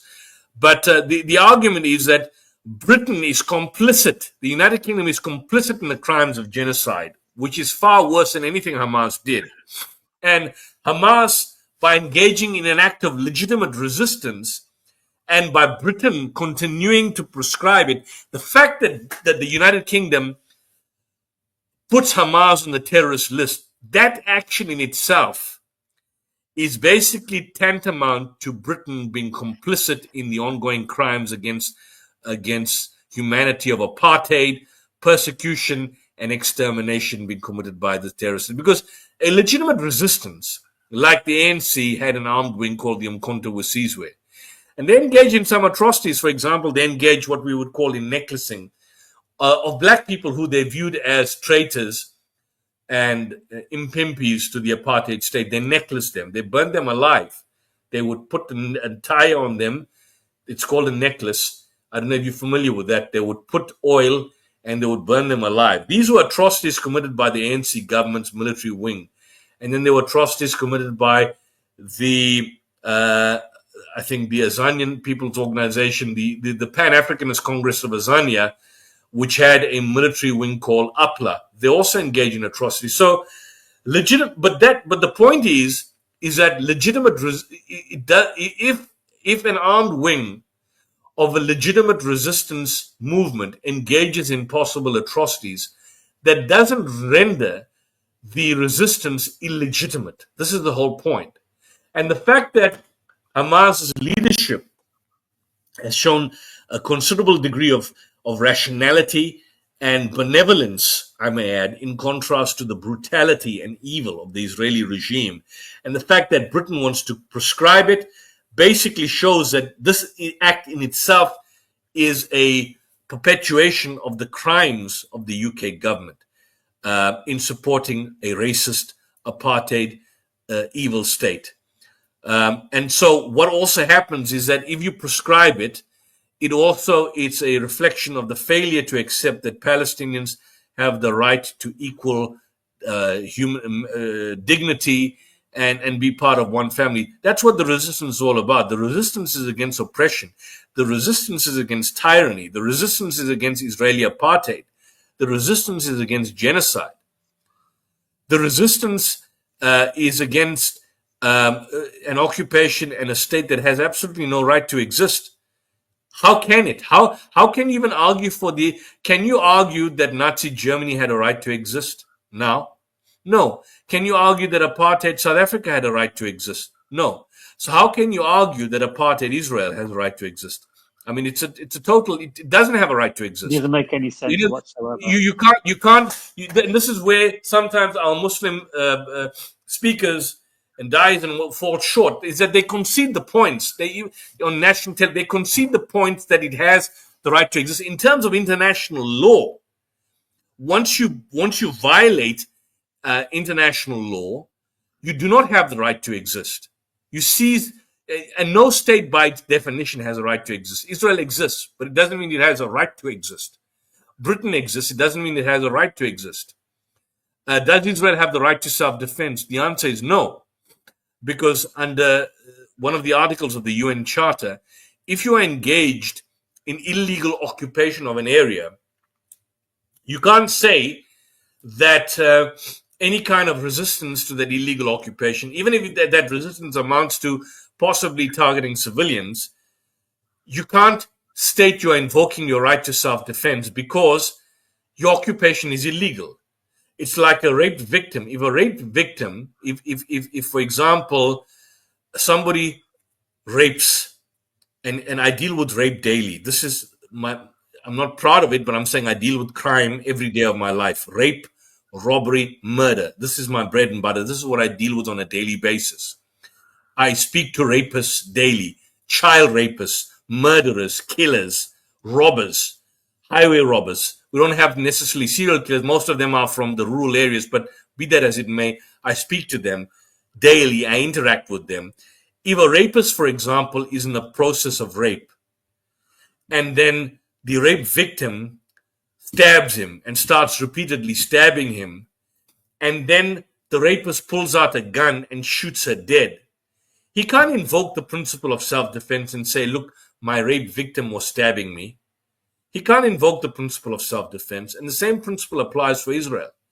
The fact that it's engaged in illegal occupation on the West Bank and on the Gaza Strip means that any kind of resistance that emanates from there, you cannot invoke the principle of self-defense, because the principle of self-defense is something that they are entitled to have in terms of Protocol 1 of the Geneva Conventions, which allows them to resist illegal occupation. So by extension, you can obviously call them out for war crimes, but the resistance is still legitimate. So coming back to this application, what Hamas is stating now is that not only is the United Kingdom engaging in support of crimes against Palestinians by proscribing Hamas, but it's also breaching freedom of expression and freedom of assembly rights and discrimination. So, for example, all these Palestinian protests that you've had so far, what does the right-wing media describe them? They describe them as pro-Hamas protests, and then people are being arrested, wrongly so. Hamas has never extended, unlike ISIS and Al-Qaeda, it's never extended any kind of military operations outside Palestinian territory. It's never killed or engaged in driving planes into buildings or bombing civilian marketplaces in any other part of the world. Nothing. It has a legitimate aim within the context of a democratic society, which Hamas in fact accepts. And the Hamas leadership again and again has stated that where crimes are committed by its members, they've welcomed investigations. They've welcomed, for example, the fact that arrest warrants, obviously they can't be executed now because one of them has been murdered by Israel, but they've welcomed investigations. It's Israel that hasn't recognized and welcomed investigations. Hamas abided by the terms of the ceasefire. It's Israel that broke the terms of the ceasefire. Hamas offered the release of the Israeli hostages the first week following October 7th, Israel refused to accept that deal because it would mean at that early stage that it would have to release Palestinians. So Hamas basically came forward. And so this is an interesting article. I'm going to try and get the entire document, and then possibly during the course of next week, we will obviously have to go through it, and then if it is basically shown that this prescription and this banning of Hamas is illegal, which indeed it is, then if it's shown before a court and the British values of individual liberty and the rule of law upheld, then the Secretary of State would have to then reverse course and deprescribe and unban Hamas as a legitimate outlet. Yeah. I just want to mention, Brother Yusuf, it's been nearly 18 months now since this genocide has started. I can't see any end to it. I don't know if anybody else can kind of like see an end to it. I feel strongly, and I said this from day one, I cannot see the resistance failing. I think there's going to be a truce where so much money, so much manpower will be wasted, and then there will be a truce. I know the Israeli government have openly said they want to take the whole area of Gaza and the West Bank, and of course Trump's idea was to make it into some type of resort. How ridiculous! How sick and ridiculous this individual is. Currently, right now, we have U.S. fighter jets going over Yemen and attacking the Houthi and attacking the capital of Yemen, Sana'a. And Yemen is probably the poorest country in the Middle East. What benefit is there dropping these type of weapons, wasting your resources on a country or a region that's the poorest in the Middle East? And Donald Trump, like I mentioned at the beginning of this show, posted a clip of them drone striking apparently a group of militias or Houthi rebels having a meeting. But in reality, it was an Eid gathering. It was an Eid. Eid is a festival which marks the end of Ramadan. They were having a sermon was being given to the local people by the leader of that particular village. And Donald Trump posted a video bragging that he's took out, or the drone took out Houthi forces. But in reality, there were villagers, women and children massacred without any justification. Brother Yusuf, there's so much to unpack today. I know time is limited. Is there? I want to leave you with one thing that just came out about, I think, 2 hours ago. This is an Israeli soldier. This is 2 hours ago on Middle East time. It's about, I think, a 2-minute clip or 3-minute clip where he shares directives on the Gaza kill zone. And I want people to see this. So it's not from us; it's directly from the horse's mouth. And we basically just show this. I'm going to expand this and share this on the screen, and then we can basically go to this. So let me just close this here. I'm going to expand this, and then I want people to see this video where shoot to kill Israeli soldier shares directives on the Gaza kill zone before we close the stream. And I don't know if there's anyone out there that wanted to join us, but I think it's important that people see this. So I'm going to share this. If you can just share this on your screen, Brother Mohammed. So we've got this there on the StreamYard chat.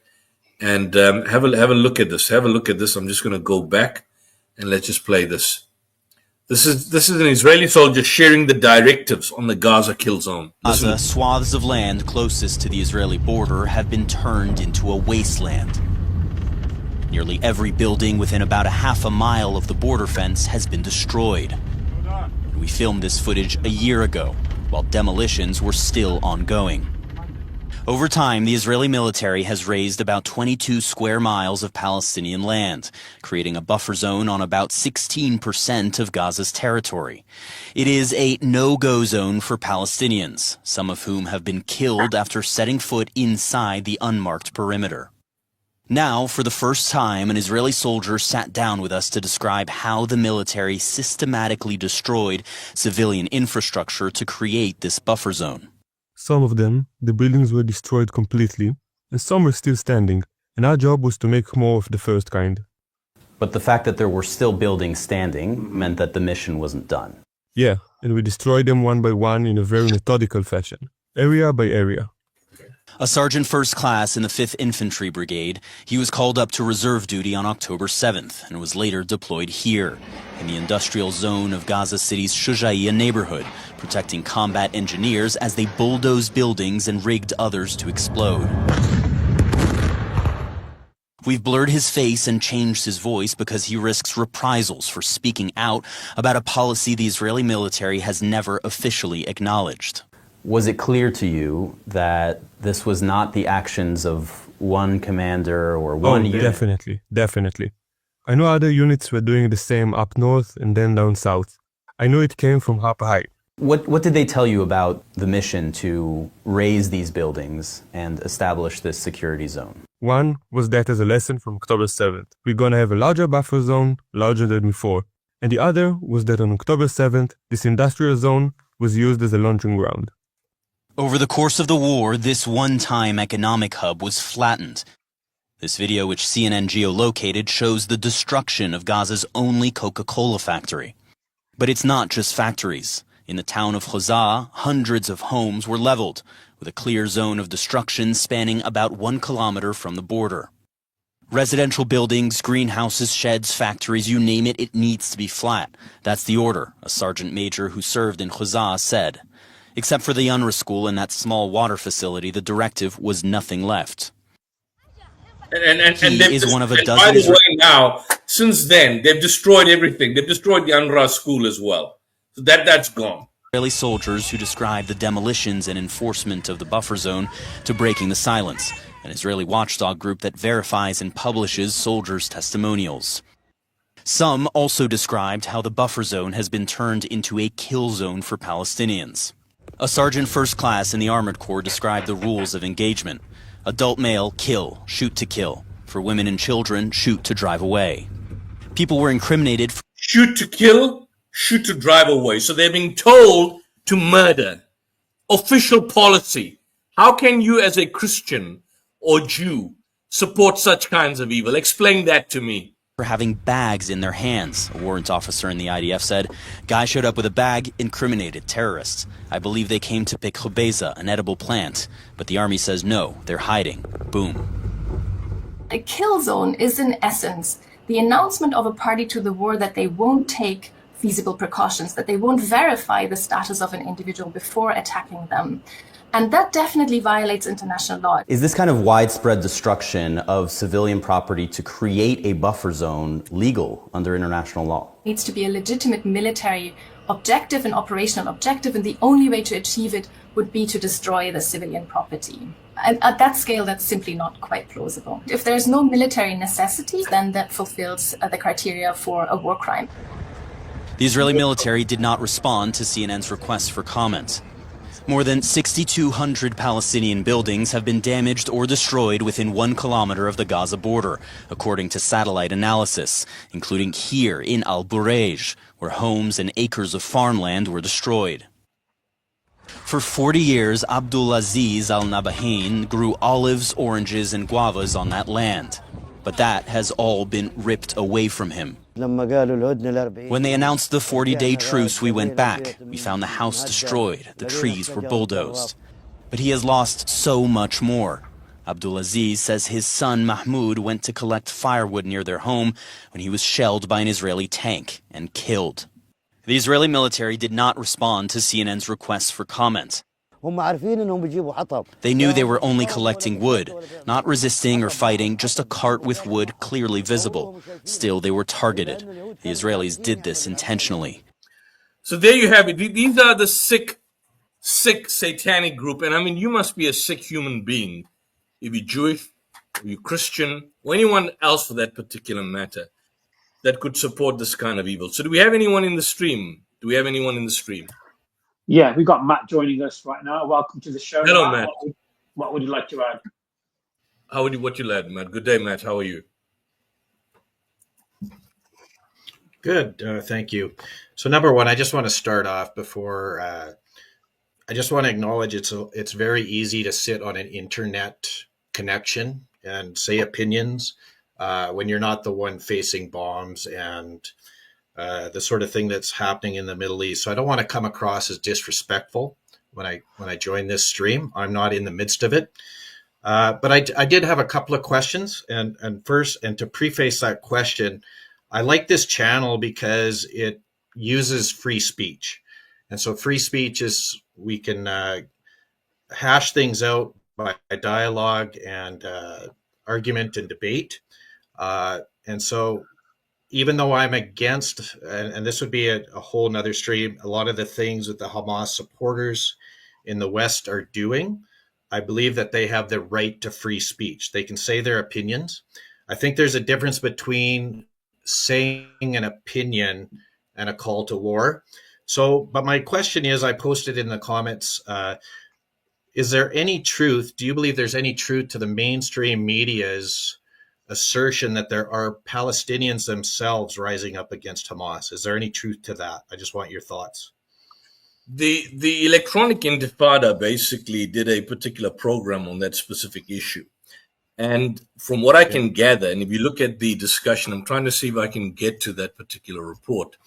It was done about 2 or 3 weeks ago, that some of the imagery that they basically showed had absolutely nothing to do against Hamas. I mean, at this particular juncture, Hamas's support, at least from what we can see at grassroots levels by the journalists that are reporting from the ground, the support is basically increasing tenfold. When the Palestinians are basically seeing their parents, their children, their grandparents, their families, their households being totally destroyed, they're not blaming Hamas for that, as the Israelis and the Western propagandists would want people to believe. They are effectively blaming the individuals who are bombing them. It's not Hamas. This is a kind of a weird kind of logic that is being put forth by mainstream media, which kind of gives the indication somehow or the other, and the West would like to postulate that idea or the belief, although wrongly so, that the more bombings and the more killings that the Israelis engage in with the full support of the United Kingdom and the United States, somehow or the other, that's basically going to create an idea or a kind of a revolutionary spirit on the hearts of the Palestinians to rise up against Hamas. The support for Hamas has increased tenfold. It's increased more now since the genocide commenced than it was at the initial stages. So I've seen that report. In fact, I would draw your attention. I don't have the article now, but the Ali Abunimah and Nora Barrows-Friedman, and there's a journalist from the United Kingdom called Asa Winstanley, did a comprehensive report on that particular issue, which debunked that entire notion that that people in general, the Palestinians, or a significant portion of the Palestinians, are in fact standing up against Hamas or want Hamas removed. In fact, it seems to me that the support for Hamas is even increasing in the West Bank, because they see the resistance against the Israelis as inherently legitimate.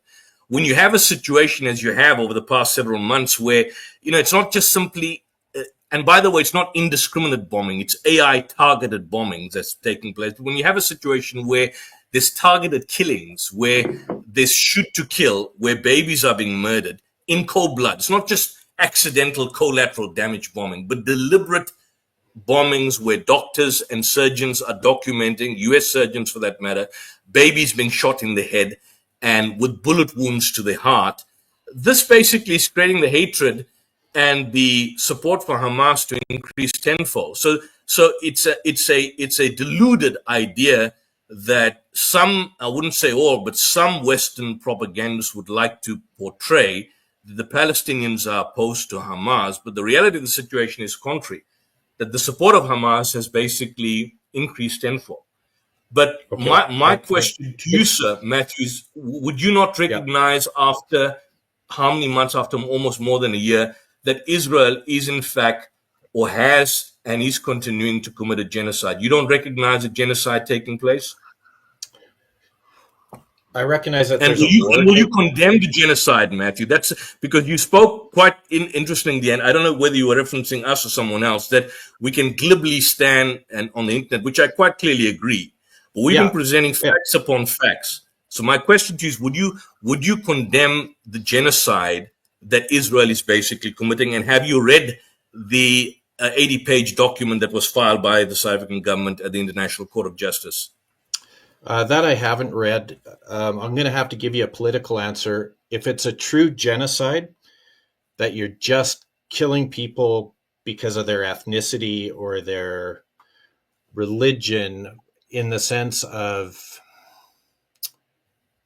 it's such a complex question. It's not Matthew, I have to stop you. It's not complex.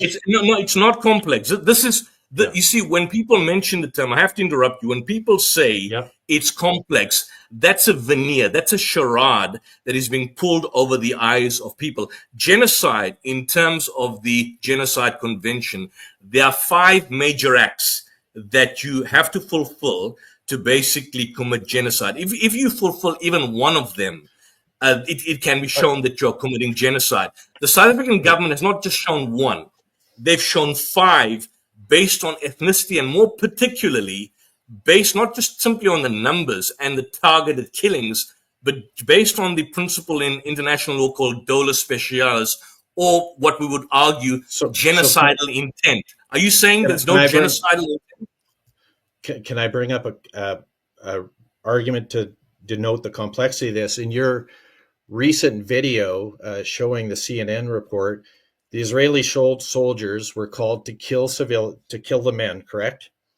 Yeah. And they were called to not kill the women and children. So it's a complex issue, and for any of us, whether you're on your side, my side, to say it's not a complex issue. Obviously, there's probably many Christians within Gaza. And number one, I don't care whose blood it is, whether it's all our blood is red. So if it's an innocent Muslim child getting killed, or a Christian or an atheist, that's wrong. But we're caught in the fog of war. No, but hold on. You're wrong, Matthew. I have to stop you. You're wrong when you say fog of war. When Hind Rajab had 500 bullets drilled into her, was she caught in the fog of war? When they clearly knew that, and forget Hind Rajab, just this past week, the 15 medics that were killed, Israel lied before the entire world. It's now clear that they were assassinated and executed in cold blood. Were they caught up in the fog of war, or were they deliberately executed? So it's a simple question. I don't know those specific murder is murder. Right? Here's the thing. As a Christian, I don't stand back and say that Israel is without blame, that Israel has not done anything wrong. So if you want to hear that from me, I'll most gladly admit that Israel has been guilty of, like the rest of us, as crimes. If you bring up the International Court of Law argument, I kind of want to get to my question that I had both for you and Mohammed, actually, just because I'm limited on time. I'm interested as to where you live, what part of the world you live in, because I'm going to preface my question to that. Are you asking me or Mohammed? Yeah. Mohammed's in London, I believe, or Coventry. Coventry. Yeah, I'm in South Africa, which was an apartheid state. I'm in South Africa, which was an apartheid state. Yes. So, agreed. I never lived. But may I add something that I never lived through the heights of apartheid? I was born, obviously, in the latter part, but I mean, I kind of grew up post 1994. But as an apartheid state, we recognize another apartheid state, both within Israel and, of course, in the occupied territories. So my question is, leaving aside the genocide that is taking place, do you at least recognize that Israel is an apartheid state? I don't believe so. Okay, I mean, so this this is an important point. This is an important point that you're raising. You say that Israel is not an apartheid state. So are there non-Israelis involved in the Israeli government? At this particular point in time, in terms of decision making, no. In terms of but are they involved? Are they involved in part of that? Well, I think this is the whole point which I need to basically share for you and give you the analogy within the South African context. Sure. In apartheid South Africa, you had what we would call the Bantustans, and there were black leaders that were appointed by the South African government, which were in one sense part and parcel of the South African government, but given some degree of autonomy over black people that were under them. Now, they were not part of the apartheid apparatus, but they were certainly utilized in that specific capacity. Similarly, in the situation in Israel, it's far more worse than what happened in South African society, because you've got a situation where the West Bank, there's certainly apartheid happening there, and Gaza, which is occupied territory, and of course the fact that there are discriminatory laws that impact the Palestinians in the West Bank, the Gaza, and indeed even Arab Israeli citizens. So my question to you again, on what basis do you say that Israel is not an apartheid state when there are discriminatory laws that are present, both on the West Bank, because the Palestinians in the West Bank are subjected to administrative detention. There's unequal application of the laws pertaining to them, pertaining to what could basically be applicable to them. And of course, the Palestinians in Gaza, are left on their own, but they're totally under siege. And then, of course, there's Israeli Arabs inside Israel, where not directly, but indirectly, there's essentially laws and rules that basically impact on them. So my question is, how can you not see this as an apartheid state? Yeah, I don't see it. Are there injustices? Yes, there may be. I'm saying, hold on. I'm trying to answer your question. You got to let me answer the question. All right. Do I think there are injustices? Sure, I do. As a Christian who reads the Bible, all we have to do is look at the Old Testament. Why did God have the Israelites taken to Babylon? It's because they were in sin. So this gets to the so that's why I prefaced my comments with the facts, or brought in at least. I don't think Israel is perfect, but I don't think Israel is an all out apartheid state. The fact that now maybe the propaganda machine of the West is doing a really good job, but why would Israel be dropping leaflets to warn at the beginning of the war where they're going to bomb? They're not even doing that. They're not even doing that. They're bombing. But did they do that? They didn't. Because if you look, for example, and there's just two issues I want to raise. The first point is that you denied Israel as an apartheid state. I'm telling you now as a fact, the situation in apartheid Israel is worse than that in South Africa. And I'll give you an example, and then we'll go to the next aspect of the leaflets. Right now, as it stands, there are more than 20 laws. You look at the B'Tselem, which is an Israeli human rights organization fighting for the rights of Palestinians. They documented 20 statutes that specifically provide unequal rights and obligations based on what the Israelis define or call as nationality, which is defined on religion. So, for example, at the outset, over 80% of the land within Israel, which was once owned by the Palestinians, has been confiscated. And 93% of Israel's land can only be leased or owned by Jews or Jewish agencies. In 1996, you had twice as many Arab citizens as Jewish citizens live below the poverty line. I can accept that. Look, maybe those are social issues that can be problematic. But here's the situation within Israel proper. For example, you've got the Admissions Committees Law. The Admissions Committees Law that creates a Jews-only community, similar to apartheid South Africa. We had the Separate Rights Act, where you had whites and blacks living separately. But in this instance here, the Jews-only community, they are assigned state land, but from Arabs, which Arabs are basically excluded on the pretext that they do not fit the community's social fabric. So within Israel proper, if there is an Arab property or an Arab on a particular land that is designated as Jews only in terms of the admissions committee law, then those Arabs or group of Arabs have to basically be evicted from that area, similar to what you have in South Africa.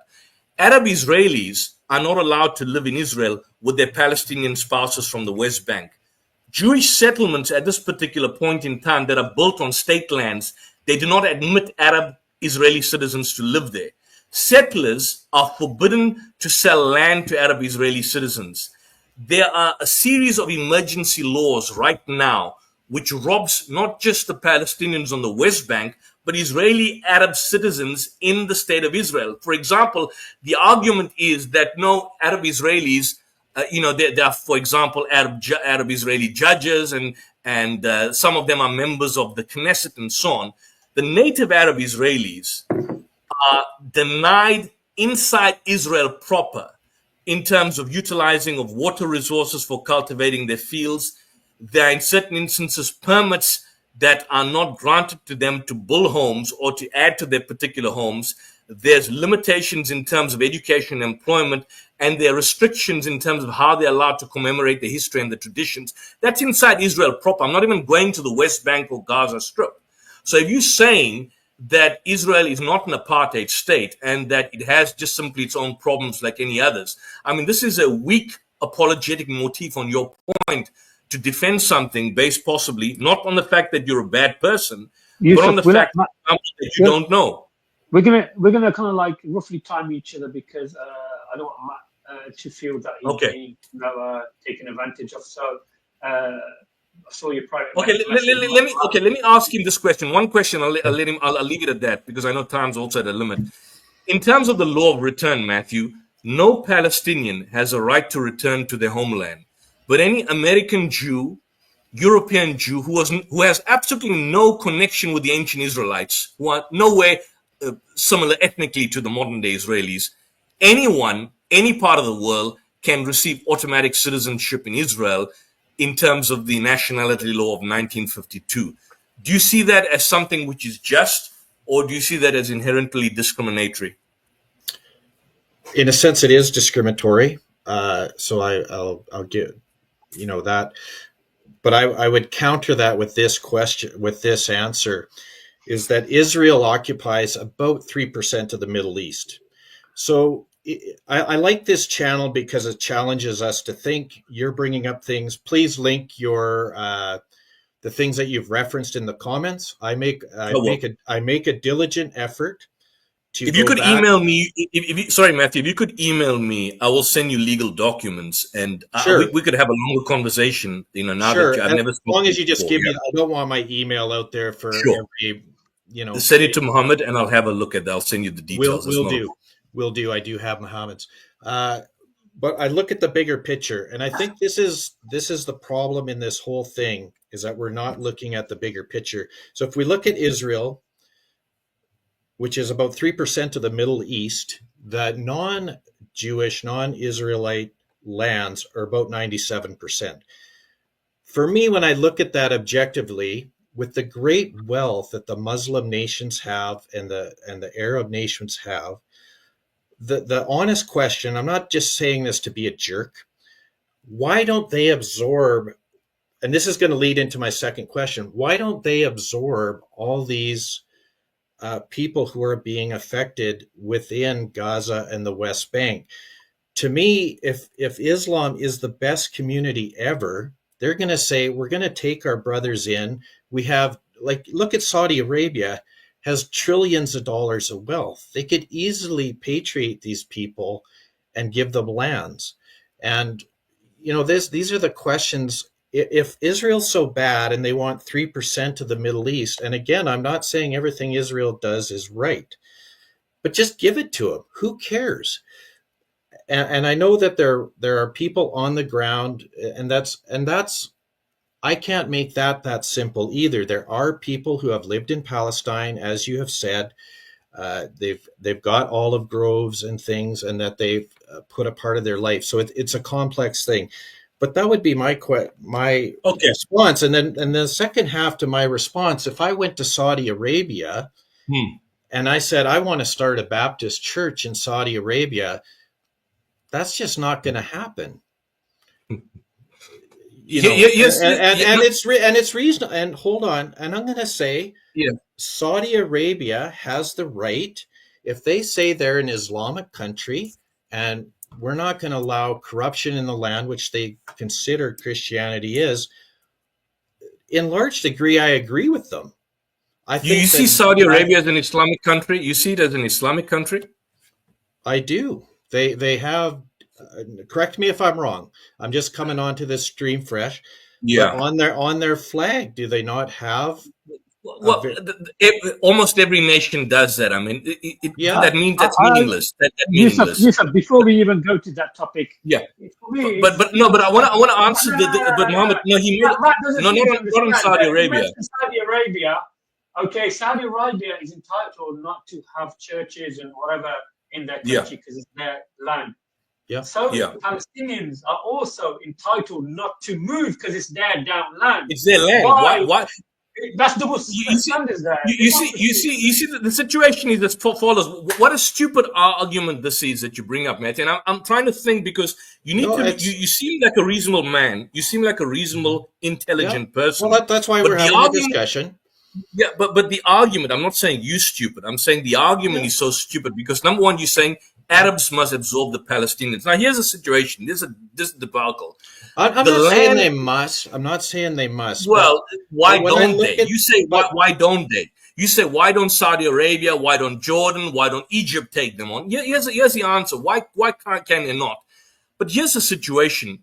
The Israelis that are staying there in Israel proper, in what was formerly the Palestinian Mandate, or Palestine itself, they are in land which belonged to the people that are basically living in the refugee camps. So those people who are in Gaza and on the West Bank, they were kicked out of that area from the land where the Israelis basically are now essentially staying. So it's their land. So if you were to come to my house and hypothetically, and I'll let you speak and respond, and as an analogy, you've come and occupied my premises and I'm kicked out. And then you say, well, why don't you go to your neighbor's house or stay in your neighbor's toilet or your backyard? He's got a little backyard there. He's got a Wendy house or a shack in the back of his house. Why don't you stay there? Why don't you move there? Why don't the Israelis be bold enough, if that's the argument being presented by you, is that cut off Gaza, don't have Gaza anymore, don't call it West Bank, have the Israelis move into Gaza, have the Israelis also move into the West Bank, but by the same token, develop the land, have the Palestinians coming into Israel proper, coming into the lands where they were kicked out, because that is essentially the area where they were kicked out. They were ethnically living in that specific area. And you are saying, look, the area which kicked them out shouldn't take them in, but the surrounding nation states must possibly absorb them in. In principle, the problem that I've got with you and the danger with your question is that to accept and facilitate compulsory population transfer amounts to ethnic cleansing under international law. And that would set a dangerous precedent in terms of international relations. Because, for example, in your country, you in the United States, based on that particular understanding, the act of compulsory population transfer has been accepted in international law as a particular war crime. So, for example, if it's acceptable in principle to transfer and dispossess the Palestinian people, then it would be by extension acceptable to transfer 10 million Mexican Americans to Mexico, or 1 million Kosovan Albanians to Albania, or even 6 million American Jews to the Jewish state of Israel. Or better still, why not the Jews who are originally from Poland and Germany and Russia, that come from that area, that are ethnically Russian and German and European by ethnic stock? Why don't we transfer them back to their particular countries, because they are foreigners and settler colonialists in an area which was not originally occupied by them? I mean, originally, when we had ethnic Palestinians, they comprised of both the Jews, Muslims, and Christians who were ethnically based on that particular land. But the vast majority of particular people now staying in Israel are Europeans as a settler colonial state. Okay, so you're basically laying the ground for ethnic cleansing. I think Matthew's got the argument, but what about the Christian Palestinians? Where do you want them to go? You know, Yeah, well, where should they go? Yeah, that's a good point. That's a good point. Where should they go? Should they also leave? Well, that is a very good point, and this again is the mess that has happened because of the war, because of a continual, because we live in genocide. a world of sin. It's not a war. Matthew, let me stop you. When the church, when the women, but you got to let me have my opinion. I let you Okay. Like I like but this it's channel. our streams. Our time's limited, so I want to focus it and curtail it. When the women in the church were murdered by the Israelis, do you condemn that? That was more than a year ago. Absolutely. So I condemn. Why churches so quiet and silent about this? Why are they so silent about this? Because the mainstream media, I believe, in part, doesn't want those things broadcast. That's because it's not, all of us are caught in this mess. Innocent Muslims are caught in this mess. Innocent Christians are caught in this mess. And if we, unfortunately, we don't have time, and this is my fault because I get involved with these streams before I have to go to work because of our time difference. That is where the gospel fixes this problem, because you are absolutely right. I'm going to agree with you.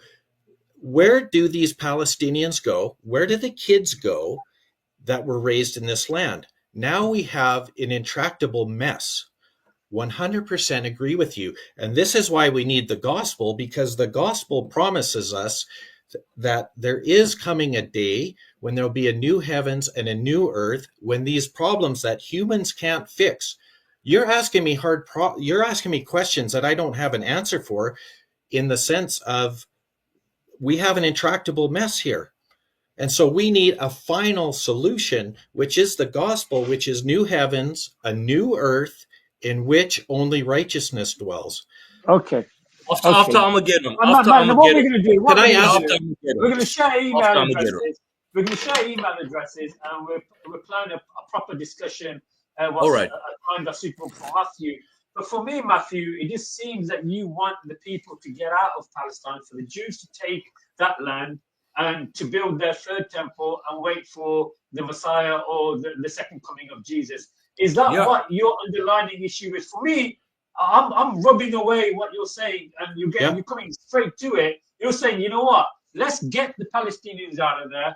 Let's quickly rush the second coming of Jesus, peace be upon him. Or what? Is that what you are trying to say? And he's going to come and kill the Jews. That's what Jesus will do in the end times. Slay his enemies and murder them, right? As the book of Revelation states. Well, the book of Revelation states that there's going to be 144,000 Jews that are going to be sealed to preach the gospel. So, but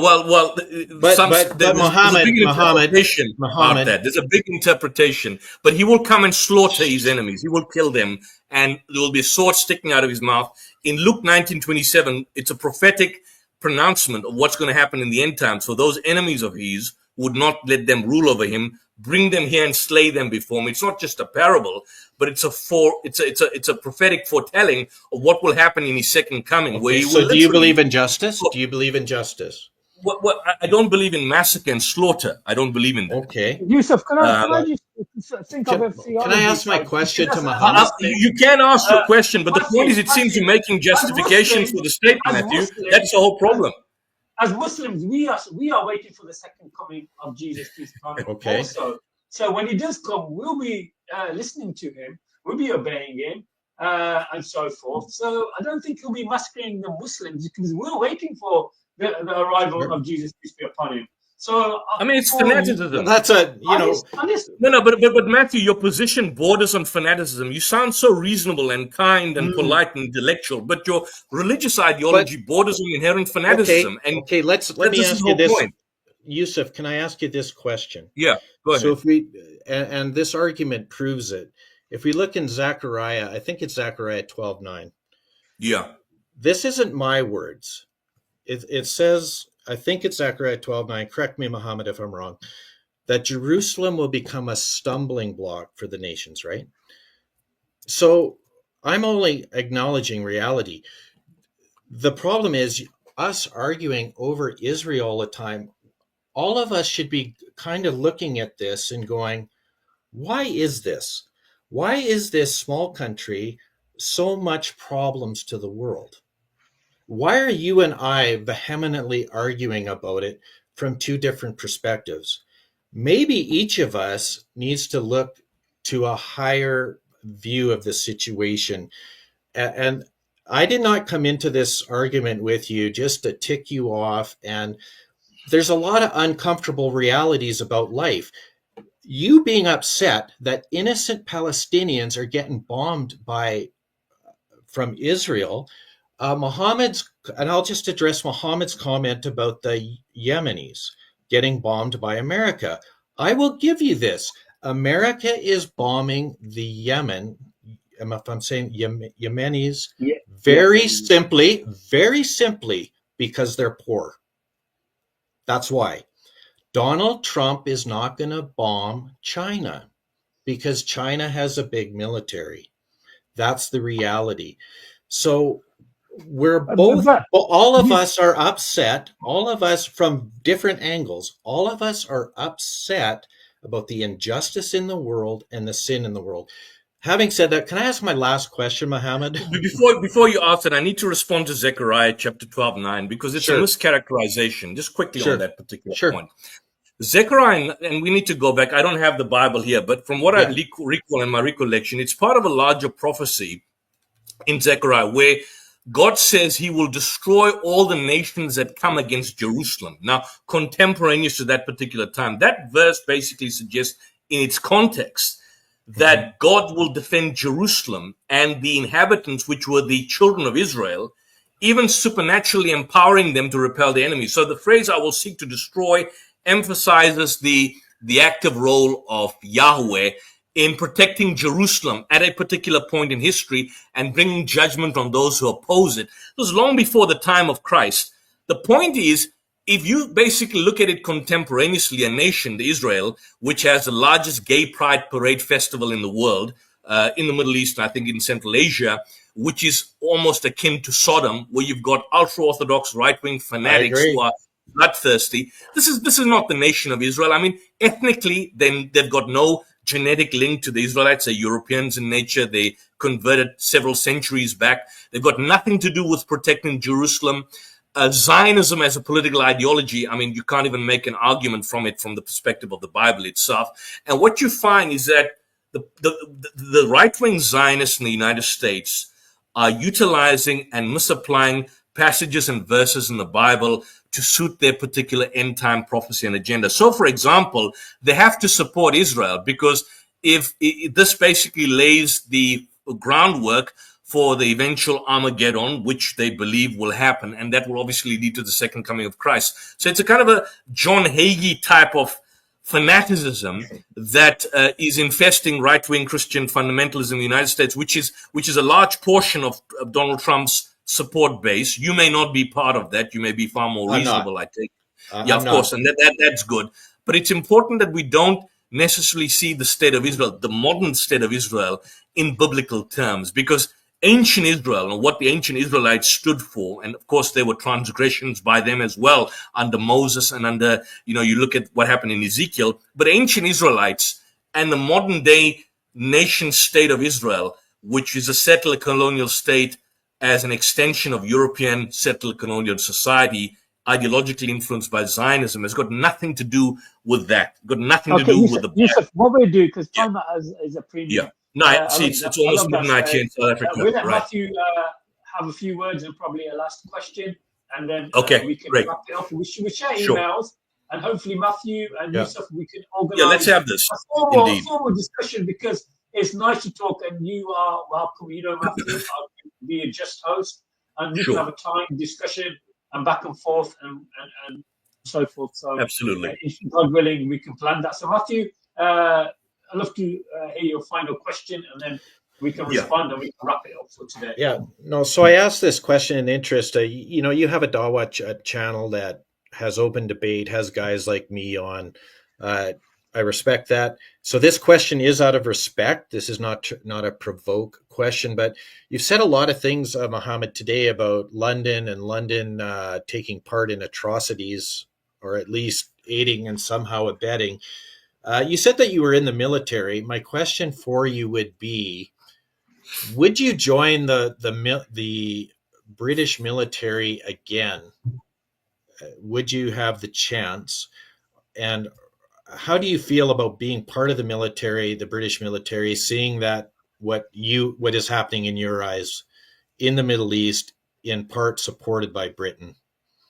Yeah, and again, I ask that question out of respect. Sure. A soldier who takes up arms, I respect. So please take it with that respect.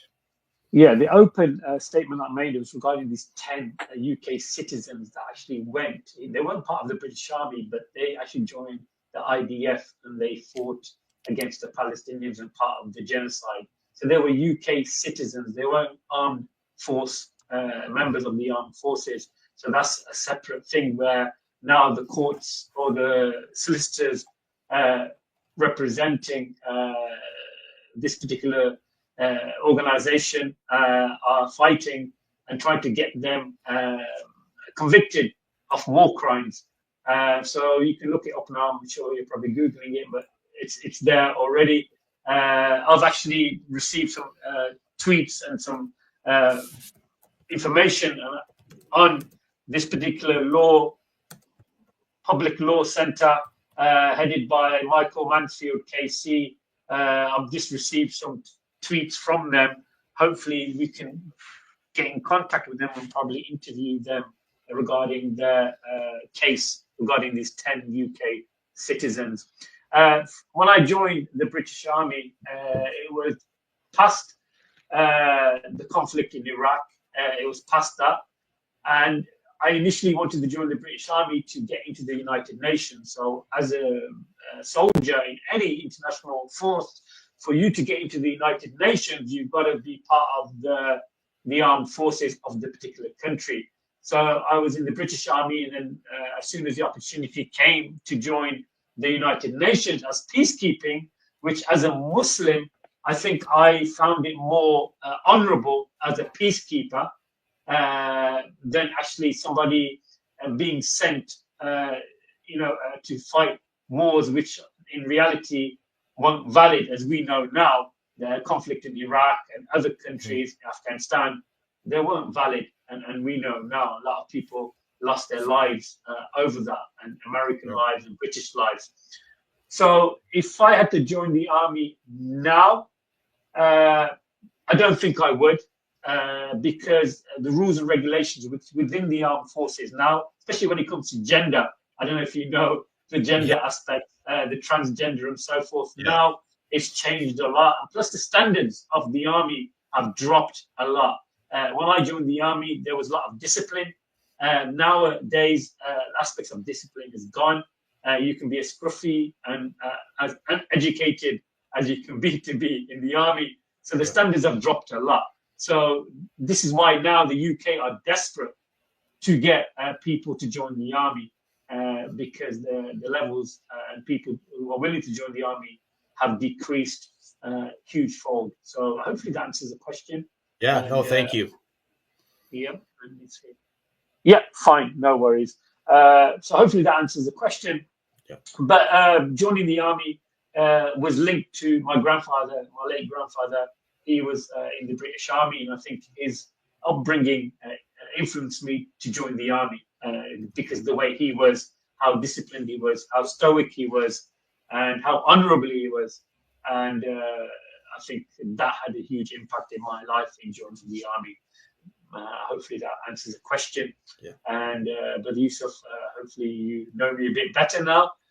So if you want to hopefully exchange email addresses, I've got your email address. Yeah, you can give it to you. I'll give it to you, Mohammed, and then you can share it with Matthew, and then we can exchange and have longer discussions and more structured engagements. Yeah, because having half an hour crossfire is not fair to both of you. Sure. Need to unpack this because I feel, Matthew, in the States, I think you are slightly misinformed about the conflict, especially when you hear people like Douglas Murray and others like that on the forefront on Joe Rogan and other podcast channels promoting that Israel has the right to defend themselves and so forth. I think there is a lot of misinformation, just like we were fed about Ukraine, Matthew. Ukraine was the main thing. We pumped billions, trillions into Ukraine. And in reality, UK is a broken country. And I think the US is a broken, all due respect, I think US is a breaking country. I agree. That money could be spent in better means and ways. And I feel the British had a lot to do with a lot of the conflicts and the splitting of various countries around the world. I think being a British, I am appalled of the colonial mindset that we had. Even when my ancestors in India and Pakistan, when they separated ways, the British were involved heavily in those even genocides that took place there in Bengal and other areas of the sub-Asian continent. And hopefully that answers the question. And thank you for coming on, Matthew. Yep. And thank you for being open. We are happy to hear any question that you got, any biblical reference that you want to bring. Brother Yusuf is, God willing, looking forward to that. And I think he thrives on this type of back and forth. So final words to you, Brother Yusuf, and then inshallah we can wrap it up. Yeah, I think let's basically continue this conversation. It's quite clear, that what can end Israel's impunity is, in fact, collective state action. You're having atrocities over atrocities that are basically being committed on a daily basis. Children are dying in mass. I mean, save children. Okay. Matthew's in Canada. So this he's in Canada. Okay. So imagine America says to Canada, "We want Canada." So you all you Canadians. They've already said that. Get out. Okay. This is the point. It just gets more interesting, gentlemen. This is the point. My issue at the end of the day is Israeli occupation cannot be whitewashed, and we will continue calling it a genocide. Maybe we'll unpack why we are so adamant, and we've challenged people for several months to come as to why we view it as a genocide. And this is not just simply our opinion, but backed by UN Special Rapporteur's report, Amnesty International, Human Rights Watch. The International Court of Justice made the point that the South African government, my government, made a plausible case that Israel is indeed committing genocide, which is a prima facie point.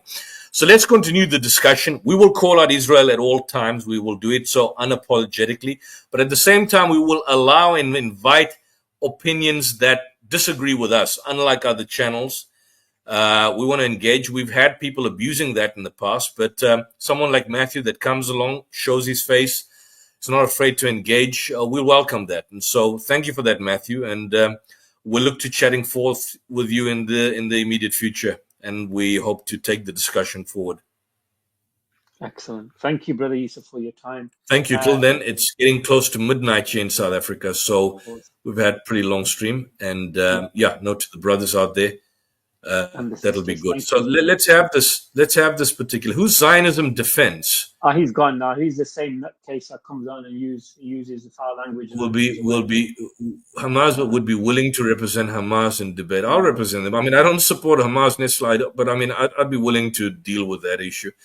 Sure. I don't know. Is Zionism Defense still there? Is he still on? He's gone. He's gone. What happened to some of these guys? Like I think you had someone called Adam Seeker or Chris or someone. Was that who was? They all disappeared now. They all kind of. They were quite regular on your channel in the past. Do they not get your streams, or you email it to them? No, I think there's an issue with shadow ban. My YouTube channel, my so you don't send. I see they're that. Not getting they're not getting notifications. A lot of people in the chats mentioned that they're not getting notifications. Yeah.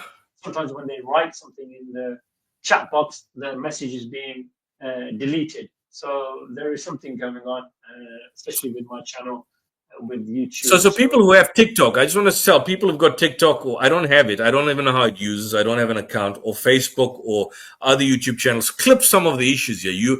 There's no copyright. You can extract whatever Muhammad says, whatever I say, extract it and share it en masse, and create support for this particular channel. And in that way, we'll probably be able to share the information out there and get it to a far larger audience. Yeah, Till then, thank you, Yusuf. Jazakallah khair for God willing, we're planning a discussion with you and Matt. Thank you to all the brothers and sisters who joined us. Really appreciate. Without you guys, alhamdulillah, really appreciate your support and jumping on the show and jumping in the chat, being active. Jazakallah khair. This is your brother Muhammad from Cover FF and my beautiful brother Yusuf Ismail from South Africa. Assalamu alaikum wa rahmatullah wa barakatuh.